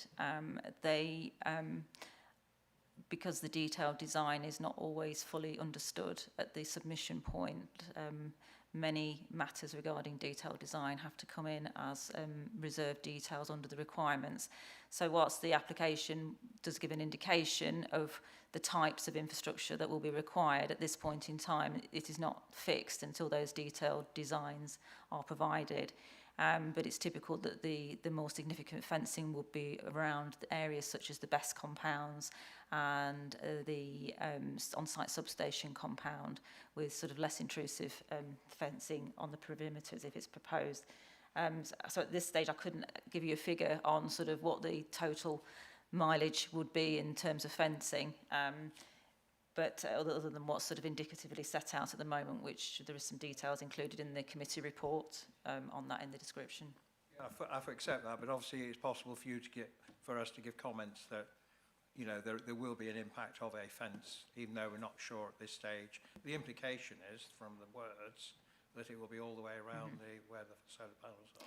Yeah, that's right. And when the landscape and visual impact consultants review the assessments that have been taken, that sort of infrastructure would be taken into consideration along with any mitigating planting that may go alongside it. So that would have been taken into account in our assessment of that visual and landscape impact. Thank you. Councillor B, next, please. Thank you, Chair. I don't really have any questions, just like to make a comment. really. I have a number of concerns about this development. One, it will be a blight on the landscape of Lincolnshire, but also, did the highways team take into consideration the risk of glint from these solar panels dazzling drivers on the A46 particularly? I'd just like to mention that point. And also I noted that our own archaeology department disputed the findings of the developers' report regarding archaeology in the area, and I think really we should defer this matter until we are in receipt of a full archaeological report for the entire site.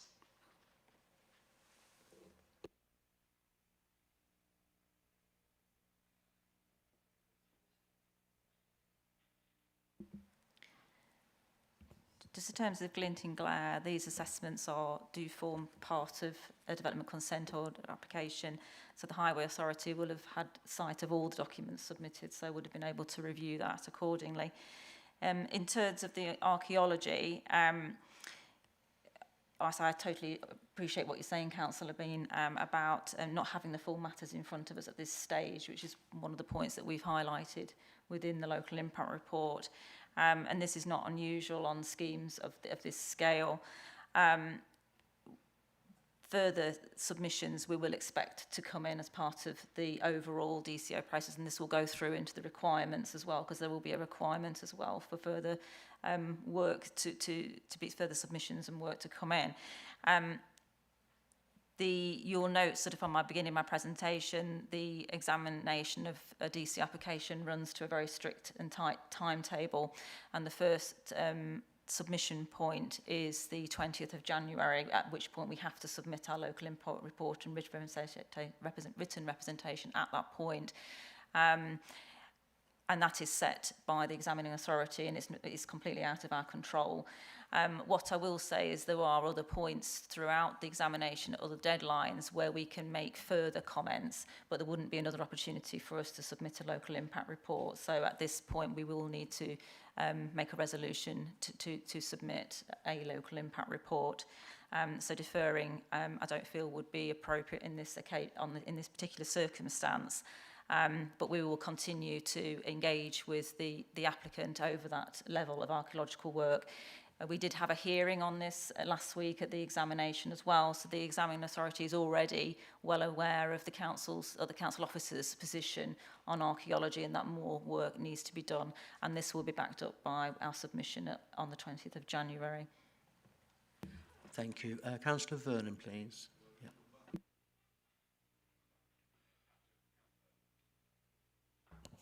Thank you very much indeed. Thank you very much. There are so many negatives on this particular application, and I think the local impact report has done an excellent job of pulling those together. I would like to pay particular tribute to those local parishes that have put together a neighbourhood plan.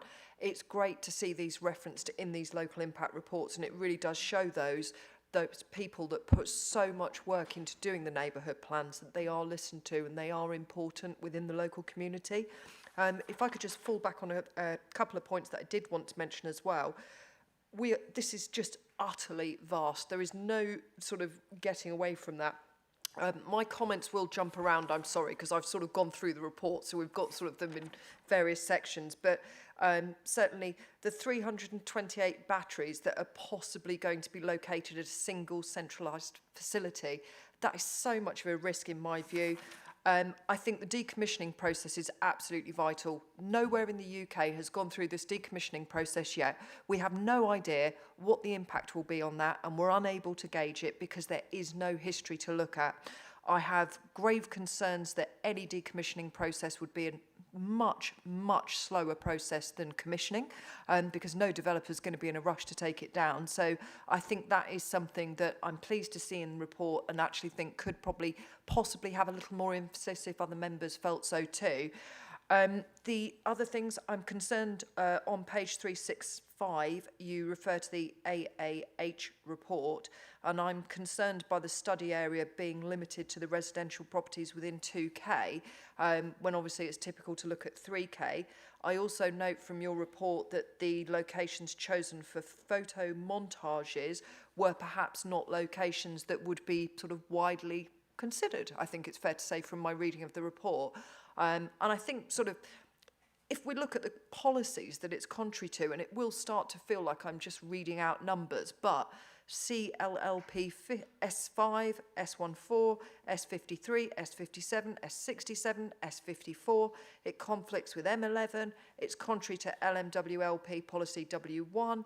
I think these are huge numbers of policies that it's contrary to.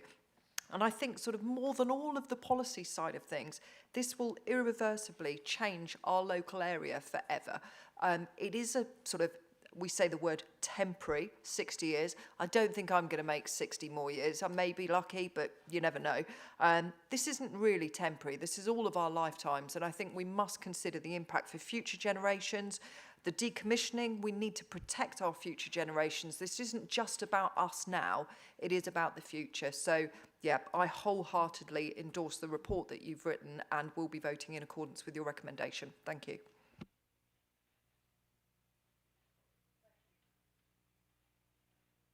Thank you. I think Councillor Taylor was next, please.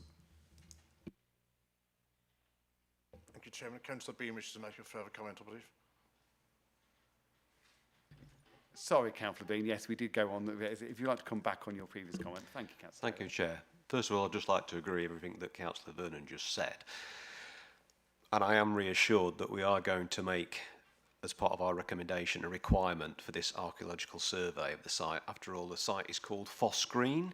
That's obviously a reference to its location near the Foss Way, which is a major historical site. So the fact that that is part of the recommendation, I appreciate. And again, I would accept this report and our objection to this application. Thank you. Could we take a short break? Is that possible?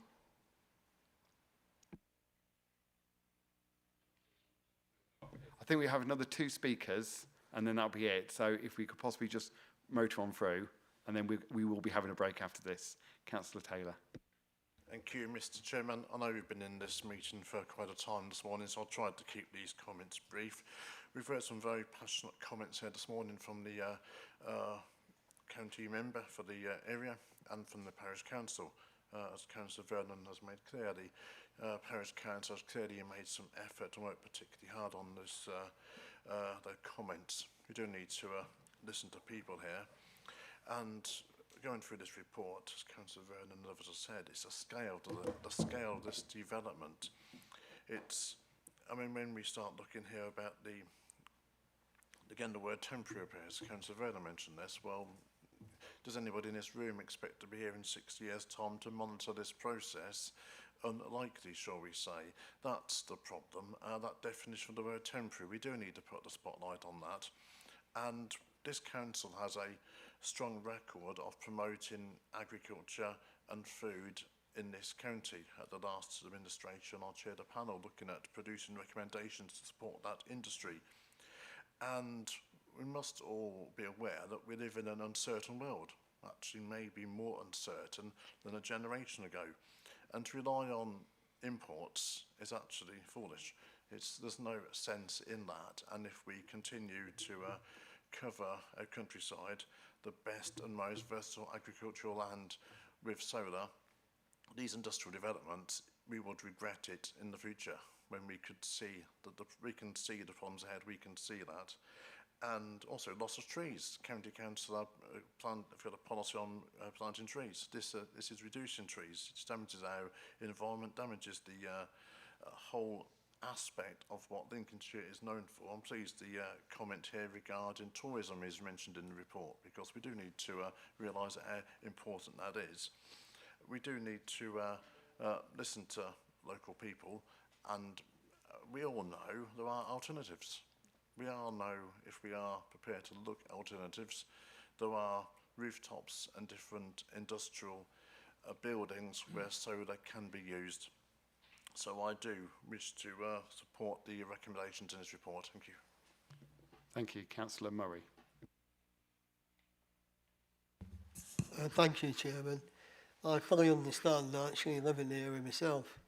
I understand why the officer's report is therefore so negative, because officers, quite understandably, don't want to be telling people who live in rural areas that you need some kind of infrastructure for energy, because it looks like industry, but it is industry, and Lincolnshire is no different to anywhere else.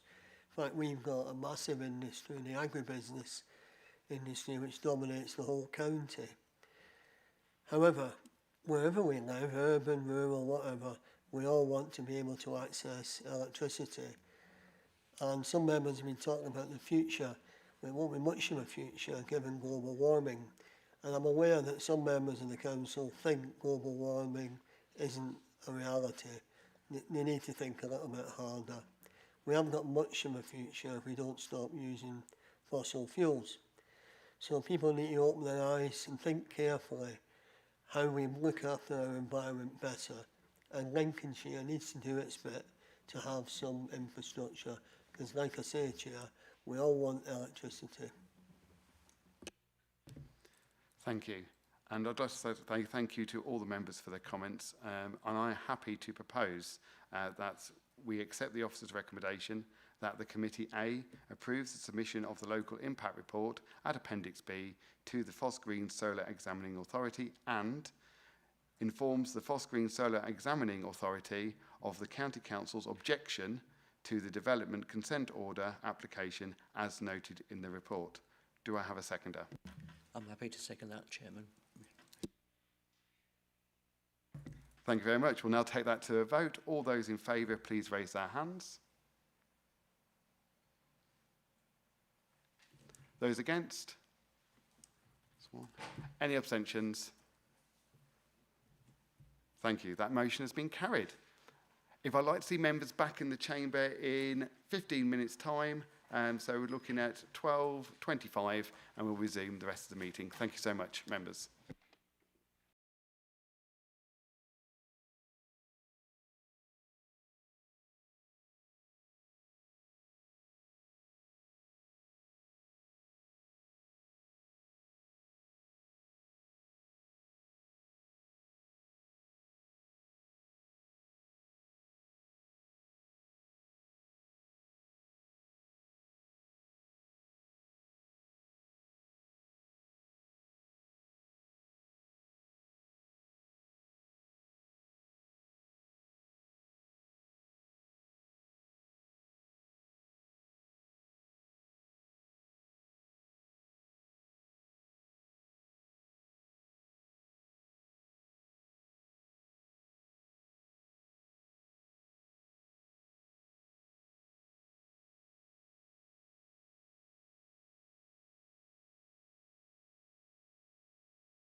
next section of our agenda, where the committee will consider the reports and objections to executive proposals for proposed traffic regulation order and speed limit orders. First item is 6.1 in Bellingborough, in Berthorpe Road, proposed 30-mile-an-hour speed limit extension. Over to you, Jan. Thank you, Chairman. So this first paper relates to a short extension of the existing 30-mile-an-hour limit, which we've been able to justify against the speed limit policy on the basis that we can extend limits to up to 50 metres beyond the last piece of development or access. Next slide, please. Given the policy, we've had one objection from somebody who believes that this is a poor use of public funds and we would be better to spend the money on highway maintenance. However, this does meet the current policy criteria, and it's recommended therefore that the objection is overruled so that it can be introduced. Thank you. Thank you. Do we have any questions or comments? Councillor Hill, please. Yeah, very briefly, I'm the local member who's referred to in the supportive of this proposal. As has just been stated, it's a very short extension to the speed limit, not only the cemetery there, but also there's a drive just close to the cemetery next door to it, which has now got the village allotments and potential playing fields. So there is a lot more traffic which would be coming down to that part of the road. I don't think the cost of moving the post, or indeed the bureaucratic cost of extending the speed limit would mend many potholes. So I would propose that we support the recommendation. Councillor Vernon, please. Chairman, I've read the report and I'm happy to second the proposal. Thank you. Any other speakers? No. Thank you very much. Yes, having looked at the road, it's a very small road, and as you see, that if you want to turn into the cemetery, the gate may be shut, so you'd have to stop, and I think it is a sensible proposal. I'm pleased that Councillor Hill has proposed it, with Councillor Vernon seconded, that the committee notes the contents of the report, and that the proposed speed limit order detailed at Appendix A has been given due regard to the objection received and to the proposed order, and recommend to the Executive Councillor for Highways and Transports to approve the proposed order. We'd like to take that to the vote. All those in favour? Those against? Any abstentions? Thank you, that one abstention. Thank you, that recommendation has been carried. We now move to the next agenda item, which is 6.2 in Grantham. We've got Albion Street, Albion Place, Albion Road and Chambers Street, a proposed amendment to the waiting restrictions. Over to you, Jan. Thank you, Chairman. So concerns have been raised by residents and South Kesteven District Council about difficulties for larger vehicles navigating through these streets, collectively known as the Albions. Particularly waste collection services struggle to access Albion Place and make that turn at its junction with Albion Street. So we've proposed no waiting at any time restrictions as shown in red at Appendix A, and we've received 10 objections, principally from residents concerned about the loss of on-street parking in an area which is densely populated. There's big demand for parking here, and also requests for a residence parking scheme. Two residents have requested that the restrictions are reduced as shown in the areas highlighted in green in the plan. We've used vehicle tracking software to determine that this will not impede the passage of large vehicles, and therefore would recommend that this is approved as a minor modification to the proposals. The objections are noted, however, it's important that refuse vehicles and indeed emergency vehicles can navigate these streets at all times, and we recommend therefore that the objections are overruled so that the scheme may be introduced. Thank you. Thank you. Do we have any comments or questions? Councillor Vernon, please. Thank you, Chairman. I have read this report and I note that the concerns have been raised by the District Council about the impact on bin lorries, and that also by default means that if they're concerned about those size vehicles, then we obviously should be concerned about emergency vehicles too. I do have some sympathy for the residents, and I note there is potential to revisit the permit scheme if there is evidence of local support in the future, but I also note that previously residents have been asked about the permit scheme and there was insufficient is interest the right word, or insufficient responses coming back. So sort of, yeah, I'm happy with this and understand the reasons behind it. I do think we have a responsibility to ensure emergency access is in place to all, as well as access for larger vehicles, and I'm happy to propose it. Thank you. Councillor Bowles, please. Thank you, Chairman. Yeah, it's just a question, Jan, on the two requests for removing the restrictions. I'm just a little bit confused by that. If two people have requested it be removed from outside of their property, but there's no parking resident permit scheme in place, then they're not going to get those spaces. Anybody can park there, can't they? So I don't get why we'd be doing that. There's no guarantee. If it was for disabled, if the request was because those people are disabled and need the access outside their properties, I get it. I just don't see why we would do it when it just opens up a free-for-all for two parking spaces. Those people who've requested that are no way guaranteed to get those spaces. So I think we're just opening ourselves up for some potential issues there, really. So I don't see the benefit in doing that. Thank you, Councillor Bowles. I think the idea of the residents is that they can use that space because they're blocking their own driveway, so they can use that space, and from our point of view that frees up another space somewhere else for another resident. So yeah, they're not guaranteed that space, but generally people avoid parking cross accesses, and therefore that does give them a little bit of an edge over general public. Any other comments? Councillor Bean. Yeah, I think I have to agree with Councillor Bowles on this case. I don't see why they should get any special consideration compared to everybody else. So as far as I'm concerned, I think we should just put the parking restrictions all the way around as highlighted in red. Councillor Vernon. Sorry, Chairman, I feel like I should come back slightly on that. My view is that parking restrictions should not be imposed where they're not required, and my understanding is from what's been written in the report that it is possible to obtain access to emergency vehicles and larger vehicles even whilst removing those two from the scheme, and that's the reason I'm supporting the application as is. I take on board the point totally that sort of some residents may perceive that they have their own parking, but I think as a sort of council, we don't want to blanket sort of double yellow line or enforce restrictions anywhere.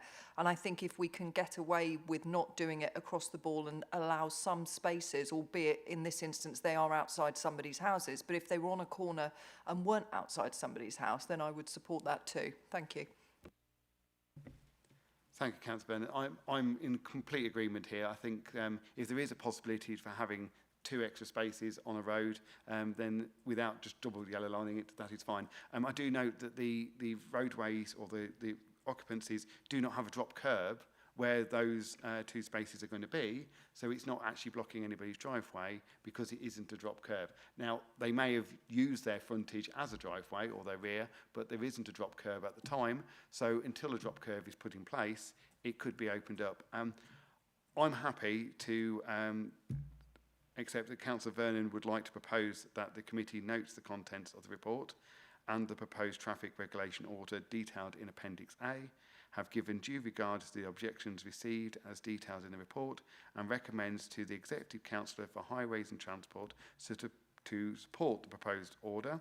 I have seconded it. Could we take that to the vote? All those in favour, please raise your hand. Any against?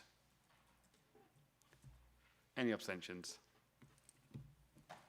Thank you. That recommendation is carried.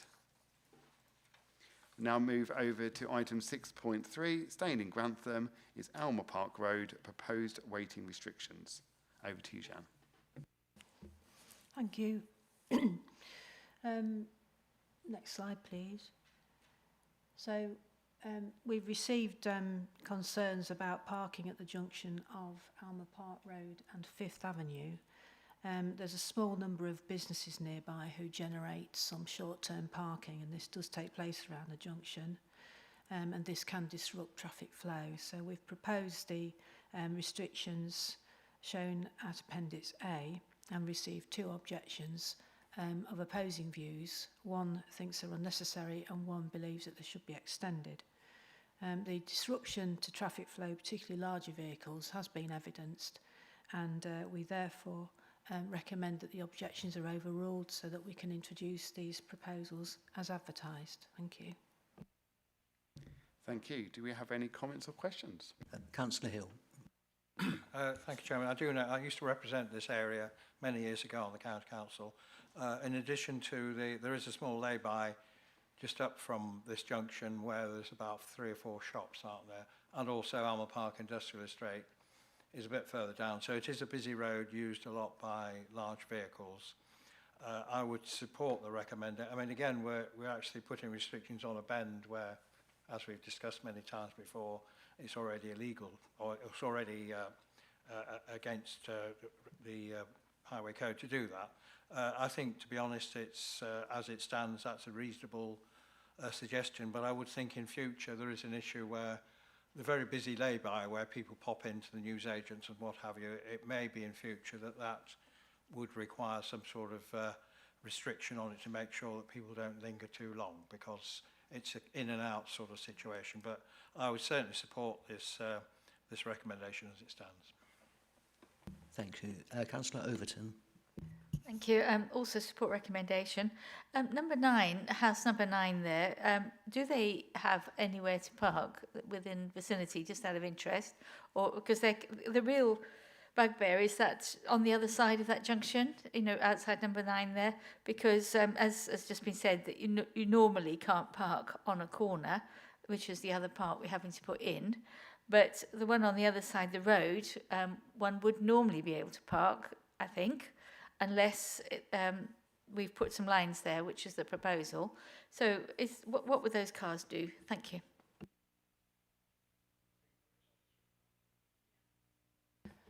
Yeah, I think all the properties there have off-street parking. Perfect, thank you. And support recommendation. Any other comments? Councillor Bean.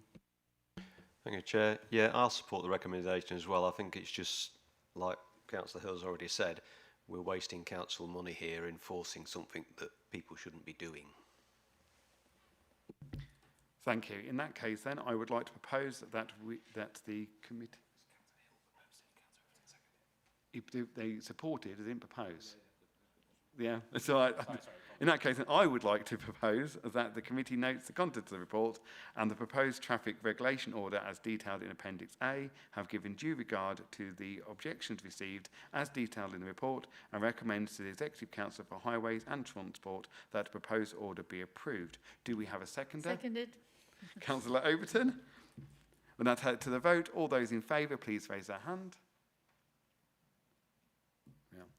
Those against? Any objections? Abstention, sorry. That recommendation has been carried. We now move to item 6.4, Holbeach, High Street and Fleet Street, proposed disabled parking bays. Over to you, Jan. Thank you. The former member for the area asked us to look at providing some dedicated disabled parking facilities in Holbeach, as there is none currently. We looked at High Street and Fleet Street and identified the 2 sites shown at Appendix A. And these have been subject to consultation. We've received 2 objections. The one for High Street relates to delivery vehicles being unable to park on that side of the road where the bay is proposed. And the other site on Fleet Street is the loss of limited waiting provision at that end. The concerns at the bay, regarding the bay on the High Street, we believe that deliveries can take place on the other side of the road if necessary, and further along High Street, and at Fleet Street the loss of parking is very minimal. when we select these areas for disabled parking bays, we look for facility to get a wheelchair off the carriageway onto the footway, and also for space behind the vehicle in which to unload equipment. It's recommended, therefore, that the objections received are overruled so that we can introduce these bays as advertised. Thank you. Thank you, Jan. As ward member, I would like to just give a bit of insight. The High Street location is regularly used already by disabled cars because they're allowed to park on the double yellows, and therefore believe that that would be a very good use, as it's not currently a parking bay already and disabled users have been using it. Very good. The other location on Fleet Street, it is away from the centre. It's not near the centre of where most of the shops are. And it is taking away as I said, a parking space already that is there for anybody using shops in the area. I'd just like to confirm that disabled users can use double yellow lines for a certain period of time. Is that correct, with their badge? Yes, they can use double and single yellow lines for a maximum of 3 hours, but they can stay for an unlimited period in limited waiting bays. Wonderful, thank you. So there is double yellows around the facility that they could actually safely park if they need to use facilities further along Fleet Street, and therefore I do sympathise with the objection saying that there is a limited parking there for I believe about 5 cars, and this would then result down to just 4, and a disabled bay could or could not be used in that location due to the limited amount of shops. But I'd please like to invite any other members if they wish to say anything. Thank you. Councillor Taylor. Thank you, Mr. Chairman. Absolutely, I agree with some of your comments there, because it's important to support the High Street. I know this area of Holbeach particularly well. I drive through there a couple of times a week, and it's a balance here, isn't it? We need to support local businesses. We know there's so much pressure on high street businesses, and the online corporate giants seem to be doing so well at the moment, particularly with deliveries to residents' houses. Important to support the high street, and towns such as Holbeach does need that support, and also to be seen to support those blue badge holders, those with mobility issues. So I do support the recommendations in the report. Thank you. Thank you. Are there any other comments? Councillor Overton. Thank you. I'd like to support the Chairman's suggestion because I think it's creating a balance in the process. So we allow the first, but not the one that's further away from the businesses. And I think that makes sense, making a provision where it's most needed, but not necessarily for, but as you say, they can still park on the double yellow line if necessary. Thank you. Thank you very much. In that case, then, I would like to modify the proposal, and so therefore I would like to propose that the committee notes the contents of the report and the proposed traffic regulation order detailed at Appendix A, as given due regard to the objections received as detailed in the report, and recommend that the Executive Council for Highways and Transport to modify the proposed order with the changes that the High Street parking is go ahead, but the Fleet Street parking bay would remain as it is currently. I have proposed that. Would ask for a seconder, please? Seconded. Thank you, Councillor Overton, has seconded. We'll now take that to a vote. All those in favour, please raise your hands. Any against? Any abstentions? Thank you very much. That recommendation has been carried. We now move to 6.5, North Kelsby, West Street and Chapel Street, proposed waiting restrictions. Over to you, Jan. Thank you. So this is an area outside a school, and we've been asked to look at the parking issues generated by drop-off and pick-up of children. We've proposed a number of part-time and full-time restrictions as shown at Appendix A, along with a bus stop clearway, to enable school transport to drop off and pick up school children directly outside the school. We've had 2 objections. First one relates to potential displacement of parking onto High Street to the east, causing further issues in terms of blocking traffic flow and visibility, particularly for the agricultural vehicles that use that area. And the second objection relates to potential displacement on West Street that may affect residents and their accesses. These proposals aim to promote pedestrian safety in the vicinity of the school, whilst retaining quite a bit of on-street parking where it's safe to do so. It's therefore, in our opinion, that the recommendation is that the objections are overruled so that we can introduce these restrictions. Thank you. Thank you. Do we have any questions or comments, please? Councillor Bean, please. Thank you, Chair. I am the ward member for this area, and I can confirm that the parish council is in favour of these restrictions, so I propose that we accept the recommendation as they are. Thank you. Councillor Vernon. Thank you, Chairman. I'm happy to second that recommendation. I note in the report we talk about school safety, and I think above all else we must ensure that children are safe when they're travelling to school. Thank you. And at all other times, I hasten to add. Thank you. Thank you. Any other comments?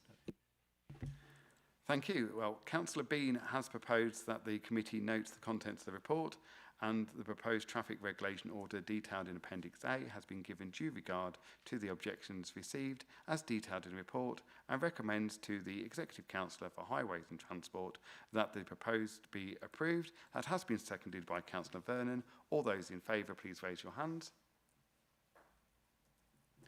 Those against? Any abstentions? Thank you. That recommendation is carried. Now move over to 6.6, which is Stamford, Roman Bank, proposed waiting restrictions. Jan. Thank you. Yes, Roman Bank's quite a well-used link between two main roads in and out of Stamford.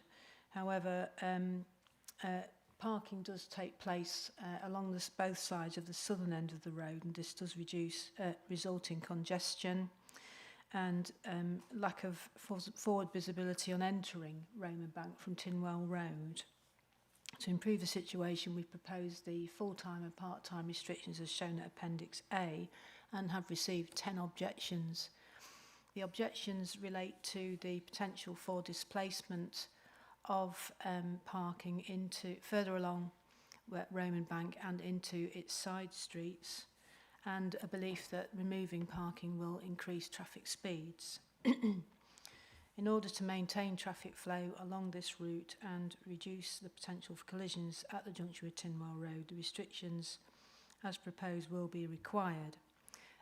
We've also received representations for some additional restriction to be introduced as shown in orange on the attached on Appendix A between numbers 45 and 47 Roman Bank. We support this and have proposed an additional length of part-time restriction to apply Monday to Saturday 8 till 6. Should point out that on the plan there is an error. It should for that orange section it should read Monday to Saturday 8 till 6 and not no waiting at any time. We're proposing this extension as a minor modification and are seeking approval for it, and also would recommend that the objections are overruled so that we can pursue this scheme. Thank you. Thank you. Do we have any questions or comments? Councillor Hill. Yeah, I mean, this is a very busy cut through from the two main, and actually it's a very narrow road, although it's busy.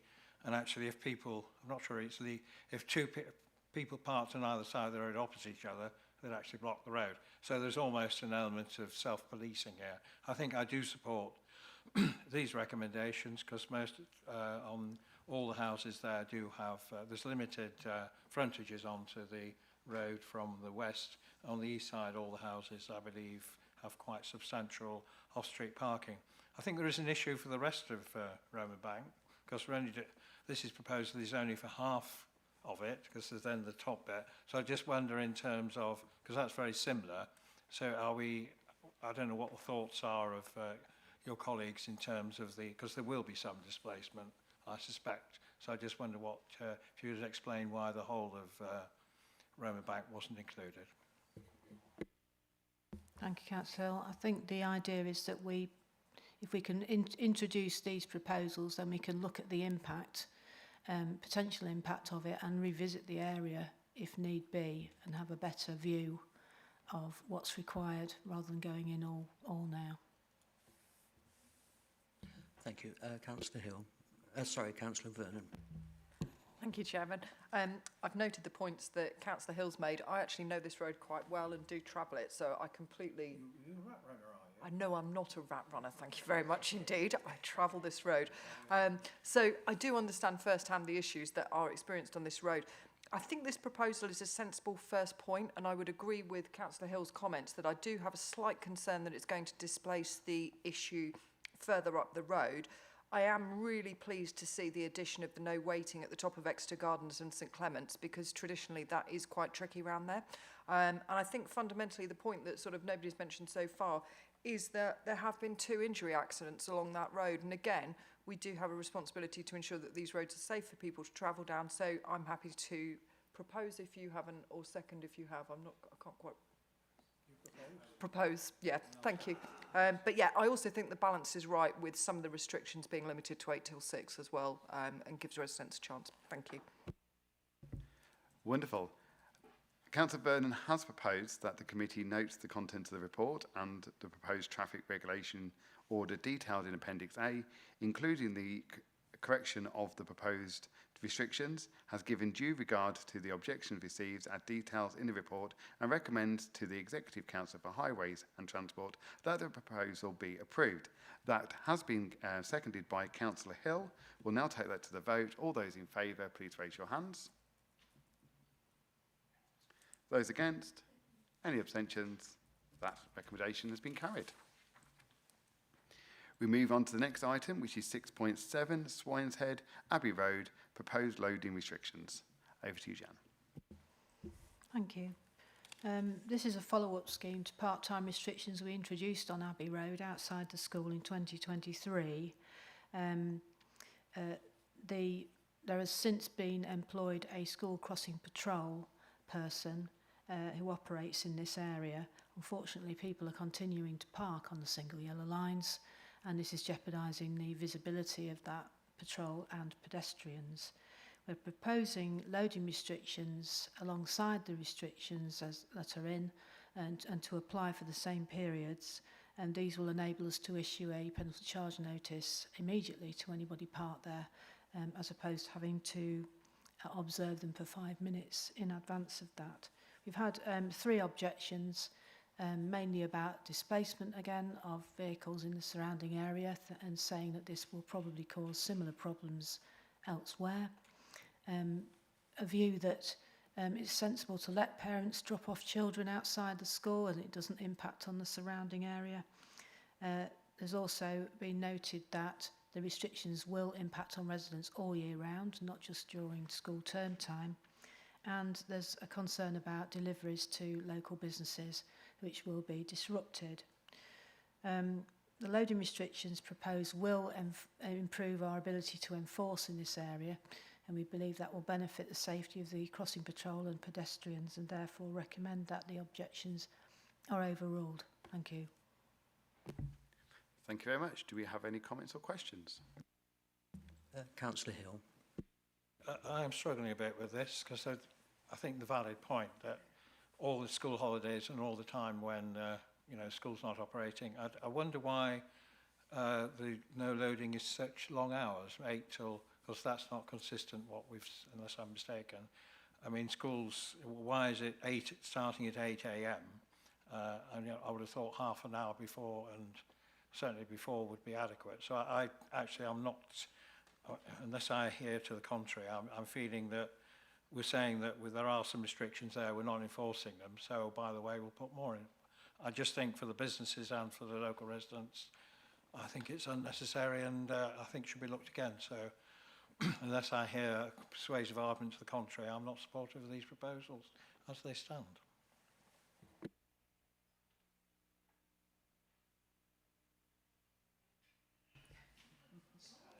So, Councillor Overton. Thank you. I wonder if we could just explore this a little more. Is there where is the alternative? One of the things that we found before with making significantly restrictive areas around school, which is about safety, and we appreciate that, But should we be seeking an alternative? Should we be saying, where are those parents going to park? Is there a park and ride? You know, are there all of the other systems in place that a school can put in place to try and reduce the traffic outside their school? And is that done already? And then there's a remaining problem. So perhaps we could just have a bit more exploration. Thank you. I think it's about, this proposal is for loading, isn't it? Not for parking, am I right? So the proposals overlay the existing weighting restriction with a loading restriction, so we can enforce immediately. In terms of other approaches, we do have a team who go into schools from Lincolnshire Road Safety Partnership and educate children. We also have an active travel team now who go into schools and talk about alternatives to driving. So we tend to apply a multi-pronged approach and work together on those type of things. Councillor Vernon. Yeah, I mean, I just need explaining, because obviously it's enforceable. What's there now is enforceable, is it? And we're not managing to do it. Is that correct? I think parents realise that they can park for 5 minutes without risking a ticket, because we have to observe to see if they're loading and unloading. How will putting a no loading restriction address that issue? A loading restriction will enable a civil enforcement officer to issue a ticket immediately rather than have to wait the 5 minutes. So we're hoping it will act as a deterrent to those parents. So you'll be using the loading. The loading in question could be children. You're saying that parents, with this, you'll be able to go to a parent and immediately say, you're not allowed. Pop a ticket straight on the car. Right. But I still make the point, we're not enforcing what's already there and with advice or all the rest of it. And I think the inconvenience particularly to everyone, if it could be done just during school times, I would, be more supportive. But you've said it's not possible under the current legislation. So regrettably, I don't think I can still support. My turn now. Thank you very much indeed. I understand the problems that we have with this, and I know that this has come up previously where we have no option but to go for the loading restrictions too, because unfortunately some parents, and it's not all, but some parents take full advantage of the fact that they can stay on yellow lines for up to 5 minutes, which gives them enough time to get child out car and into school and back again.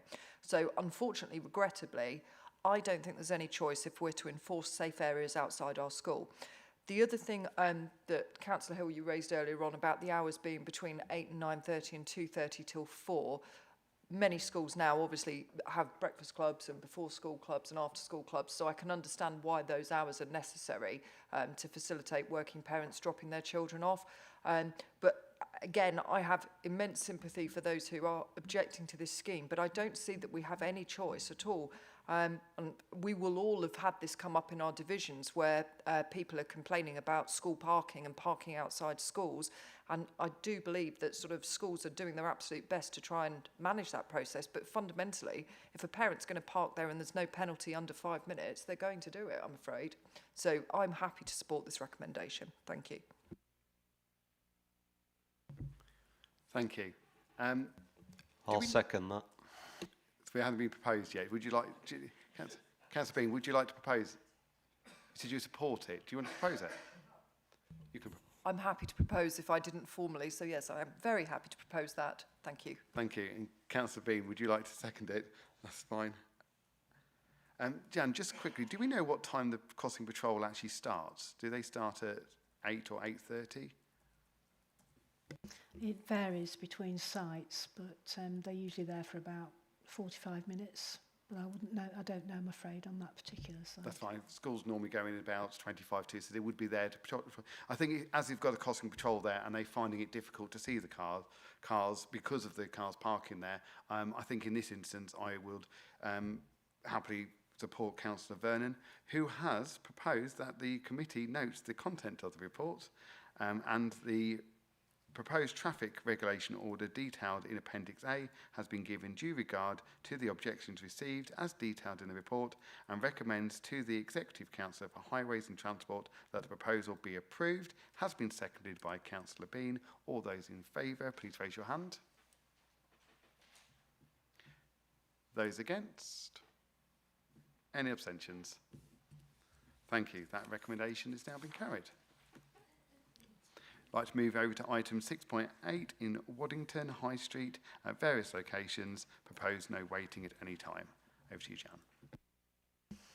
Thank you. So we've observed that parking in certain areas of Waddington High Street does result in traffic obstruction to traffic flow and visibility at junctions. So we've proposed the 24-hour restrictions as shown, Appendix A, and we've had 2 objections concerned about the loss of available resident parking because not everybody down there has off-street facilities, and also suggesting that we utilise the area outside the Horse and Jockey pub to promote parking.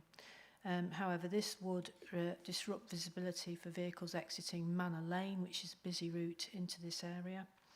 And we believe that the restrictions are necessary in order to maintain traffic flow and visibility at all times. They're the minimum required, we believe, to achieve this aim, so hopefully this will mitigate the impact on residents. We recommend, therefore, that the objections are overruled so that the scheme as advertised may be introduced. Thank you. Thank you. Do we have any questions or comments, please? Councillor Bean. Thank you, Chair. Yeah, I know Waddington quite well. I'm not the ward member, but I do know this area quite well. And while I accept the need for the parking restrictions on the high street further along, the road opposite Manor Lane is actually very wide, and I don't see that cars parked in that area would cause any obstruction at all. So I would recommend that we do away with that bit.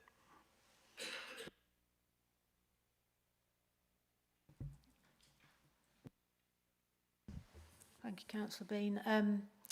I think the officer involved has worked quite hard with the local member on this scheme, and on balance, vehicles do have to pull out on the approach into that wide open area, and we do believe that visibility is quite badly affected by vehicles that park there. So that's why we've promoted that section. Thank you, Councillor Vernon. Thank you, Chairman. I've had a look through this report and also looked at it online through the maps and whatnot, and I'm happy to support this application. I think the visibility looks poor, and I think this will improve that and ensure that traffic flows regularly. Thank you. Thank you. Any other comments? Councillor Vernon, you're supporting it. Would you like to propose it? Can do if you'd like me to. Yes, I'm happy to propose, yes. Thank you. Well, Councillor Vernon has proposed that the committee notes the contents of the report, and the proposed traffic regulation order detailed in Appendix A has been given due regard to the objections received as detailed in the report, and recommends to the Executive Councillor for Highways and Transport that the proposal be approved. I am very happy to second that proposal. Therefore, we'll take it to a vote. All those in favour, please raise your hands. Those against? Any abstentions? Thank you. That recommendation is now carried. We now move on to the next item, item 6.9. It is Woodall Spa, Coronation Road and King George Avenue. Proposed revocation of exemption for cyclists from existing one-way order. Jan. Thank you. So in 2024, a one-way order with an exemption for cyclists was approved along these routes. The scheme originally came about following concerns raised by the local member and the parish council regarding the use of these roads by two-way traffic and potential conflict with pedestrians. The exemption for cyclists was included in the scheme in anticipation that a separate space for both pedestrians and cyclists would be achievable as part of imminent resurfacing works. Unfortunately, detailed design of those resurfacing works have confirmed that there is insufficient highway available to us to allow the provision for cyclists as planned. and that only pedestrians may be accommodated. This proposal, therefore, is to revoke that part of the order which exempts cyclists so that they too will have to observe the restriction on Coronation Road and King George Avenue. The alternative route is shown in orange on Appendix A via Stixwells Road, Station Road and Spa Road. We've received 2 objections, one from the CEO of Jubilee Park.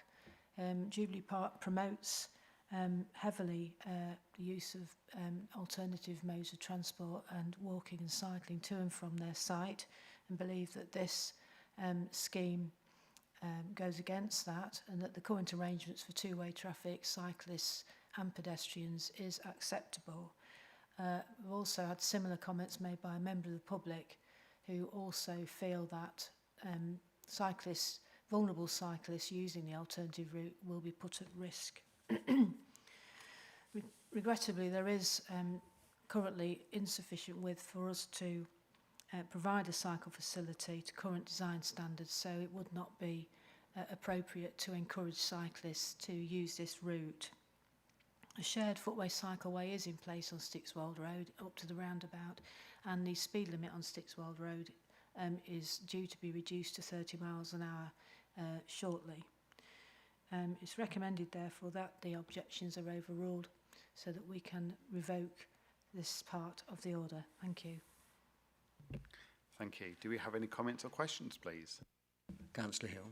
I mean, it is very unfortunate that the one-way system won't work, but I don't think it would be irresponsible to actually encourage cyclists to put themselves and potentially others in danger. So the would mean that people just have to cycle down Stixwell Road and a little bit of Station Road to get down there if they wish. So regrettably, I think the recommendations are correct.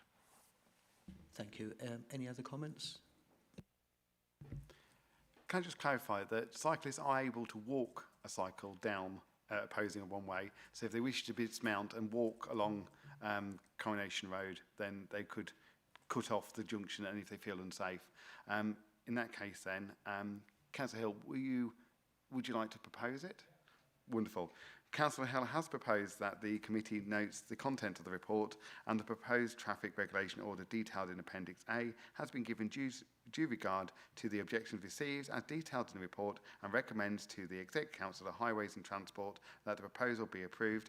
I will happily second that and we'll take it to a vote. All those in favour, please raise your hands. Any against? Any abstentions? Thank you. That recommendation has been carried. Move over to the final item of the agenda, 6.10, in Wibberton, West End Road, proposed speed limit reduction. Over to you, Jan. Thank you. We were asked to consider a reduction of the 40-mile-an-hour limit on West End Road at Wibberton, and an assessment has taken place. The mean speed of 34 miles per hour, as shown in Appendix A, indicates that this may be considered as a borderline case, and in which case this committee may approve the consultation process for a 30-mile-an-hour limit to begin. For information, there have been 4 reported injury accidents along this stretch, and also the police have raised concerns that the reduction here may raise expectations by local residents that it will be enforced. However, this is unlikely to be the case. The recommendation, therefore, is that the committee approves consultation for a 30-mile-an-hour limit as shown at Appendix A. Thank you. Thank you. Do we have any comments or questions, please? Councillor Hill. Well, we're either going with the policy or we're not. So the policy on PET says on 4.2, 34 is suitable for, so I just want to clarify that at 33, that is, I mean, what the policy actually states, it should stay at a 40, according to the chart you've given me on, given us on page 4.2. So that seems to be the policy. I think the police obviously have a point in almost advising us that this won't be enforced anyway.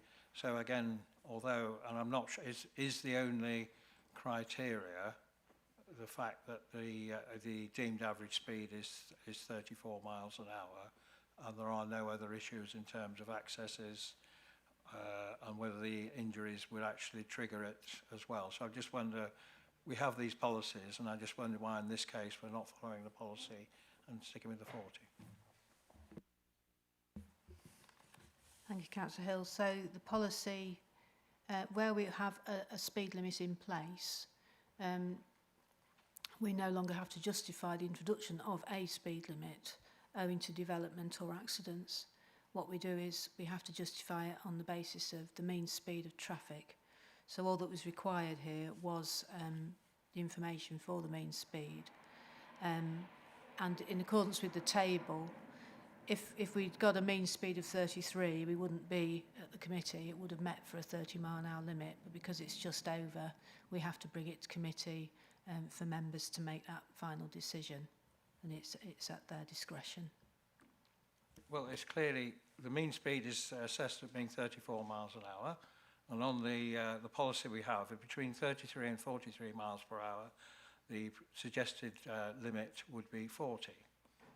So I accept the point that we're just relying on mean speed to deliver this, but are we just going to ignore our own policy here? Yeah, in the policy, it allows us leeway for 3 miles per hour above what's required for a 30. It allows this committee discretion to reduce to a 30, even though it's a little bit higher than what's required for a 30.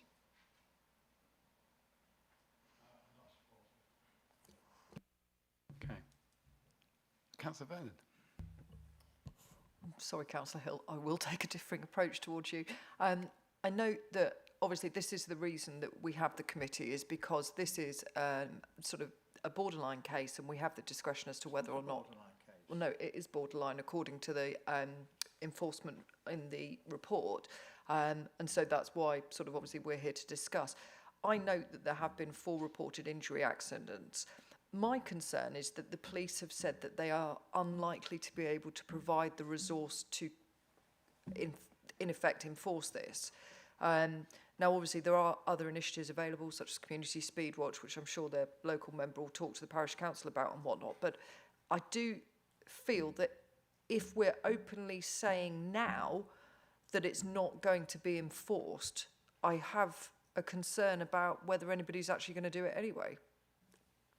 I mean, obviously, it's a public document that says it's unlikely to be available to monitor compliance, in the police words, which does concern me slightly, because I think that sort of when we're at this point, we need to be going into it expecting the support of the police to enforce the limit that we've set. Thank you. I mean, there's no, are there any of these accidents, serious accidents? I mean, I haven't looked, to be honest, at the detail. And I come back to the point which I've made before, hear what Councillor Vernon says, but if you just start putting speed limits all over the place and people don't feel that they are reasonable, they will ignore them, which is happening currently. I know of various places where we put speed limits in which the average motorist would probably regard as being too low.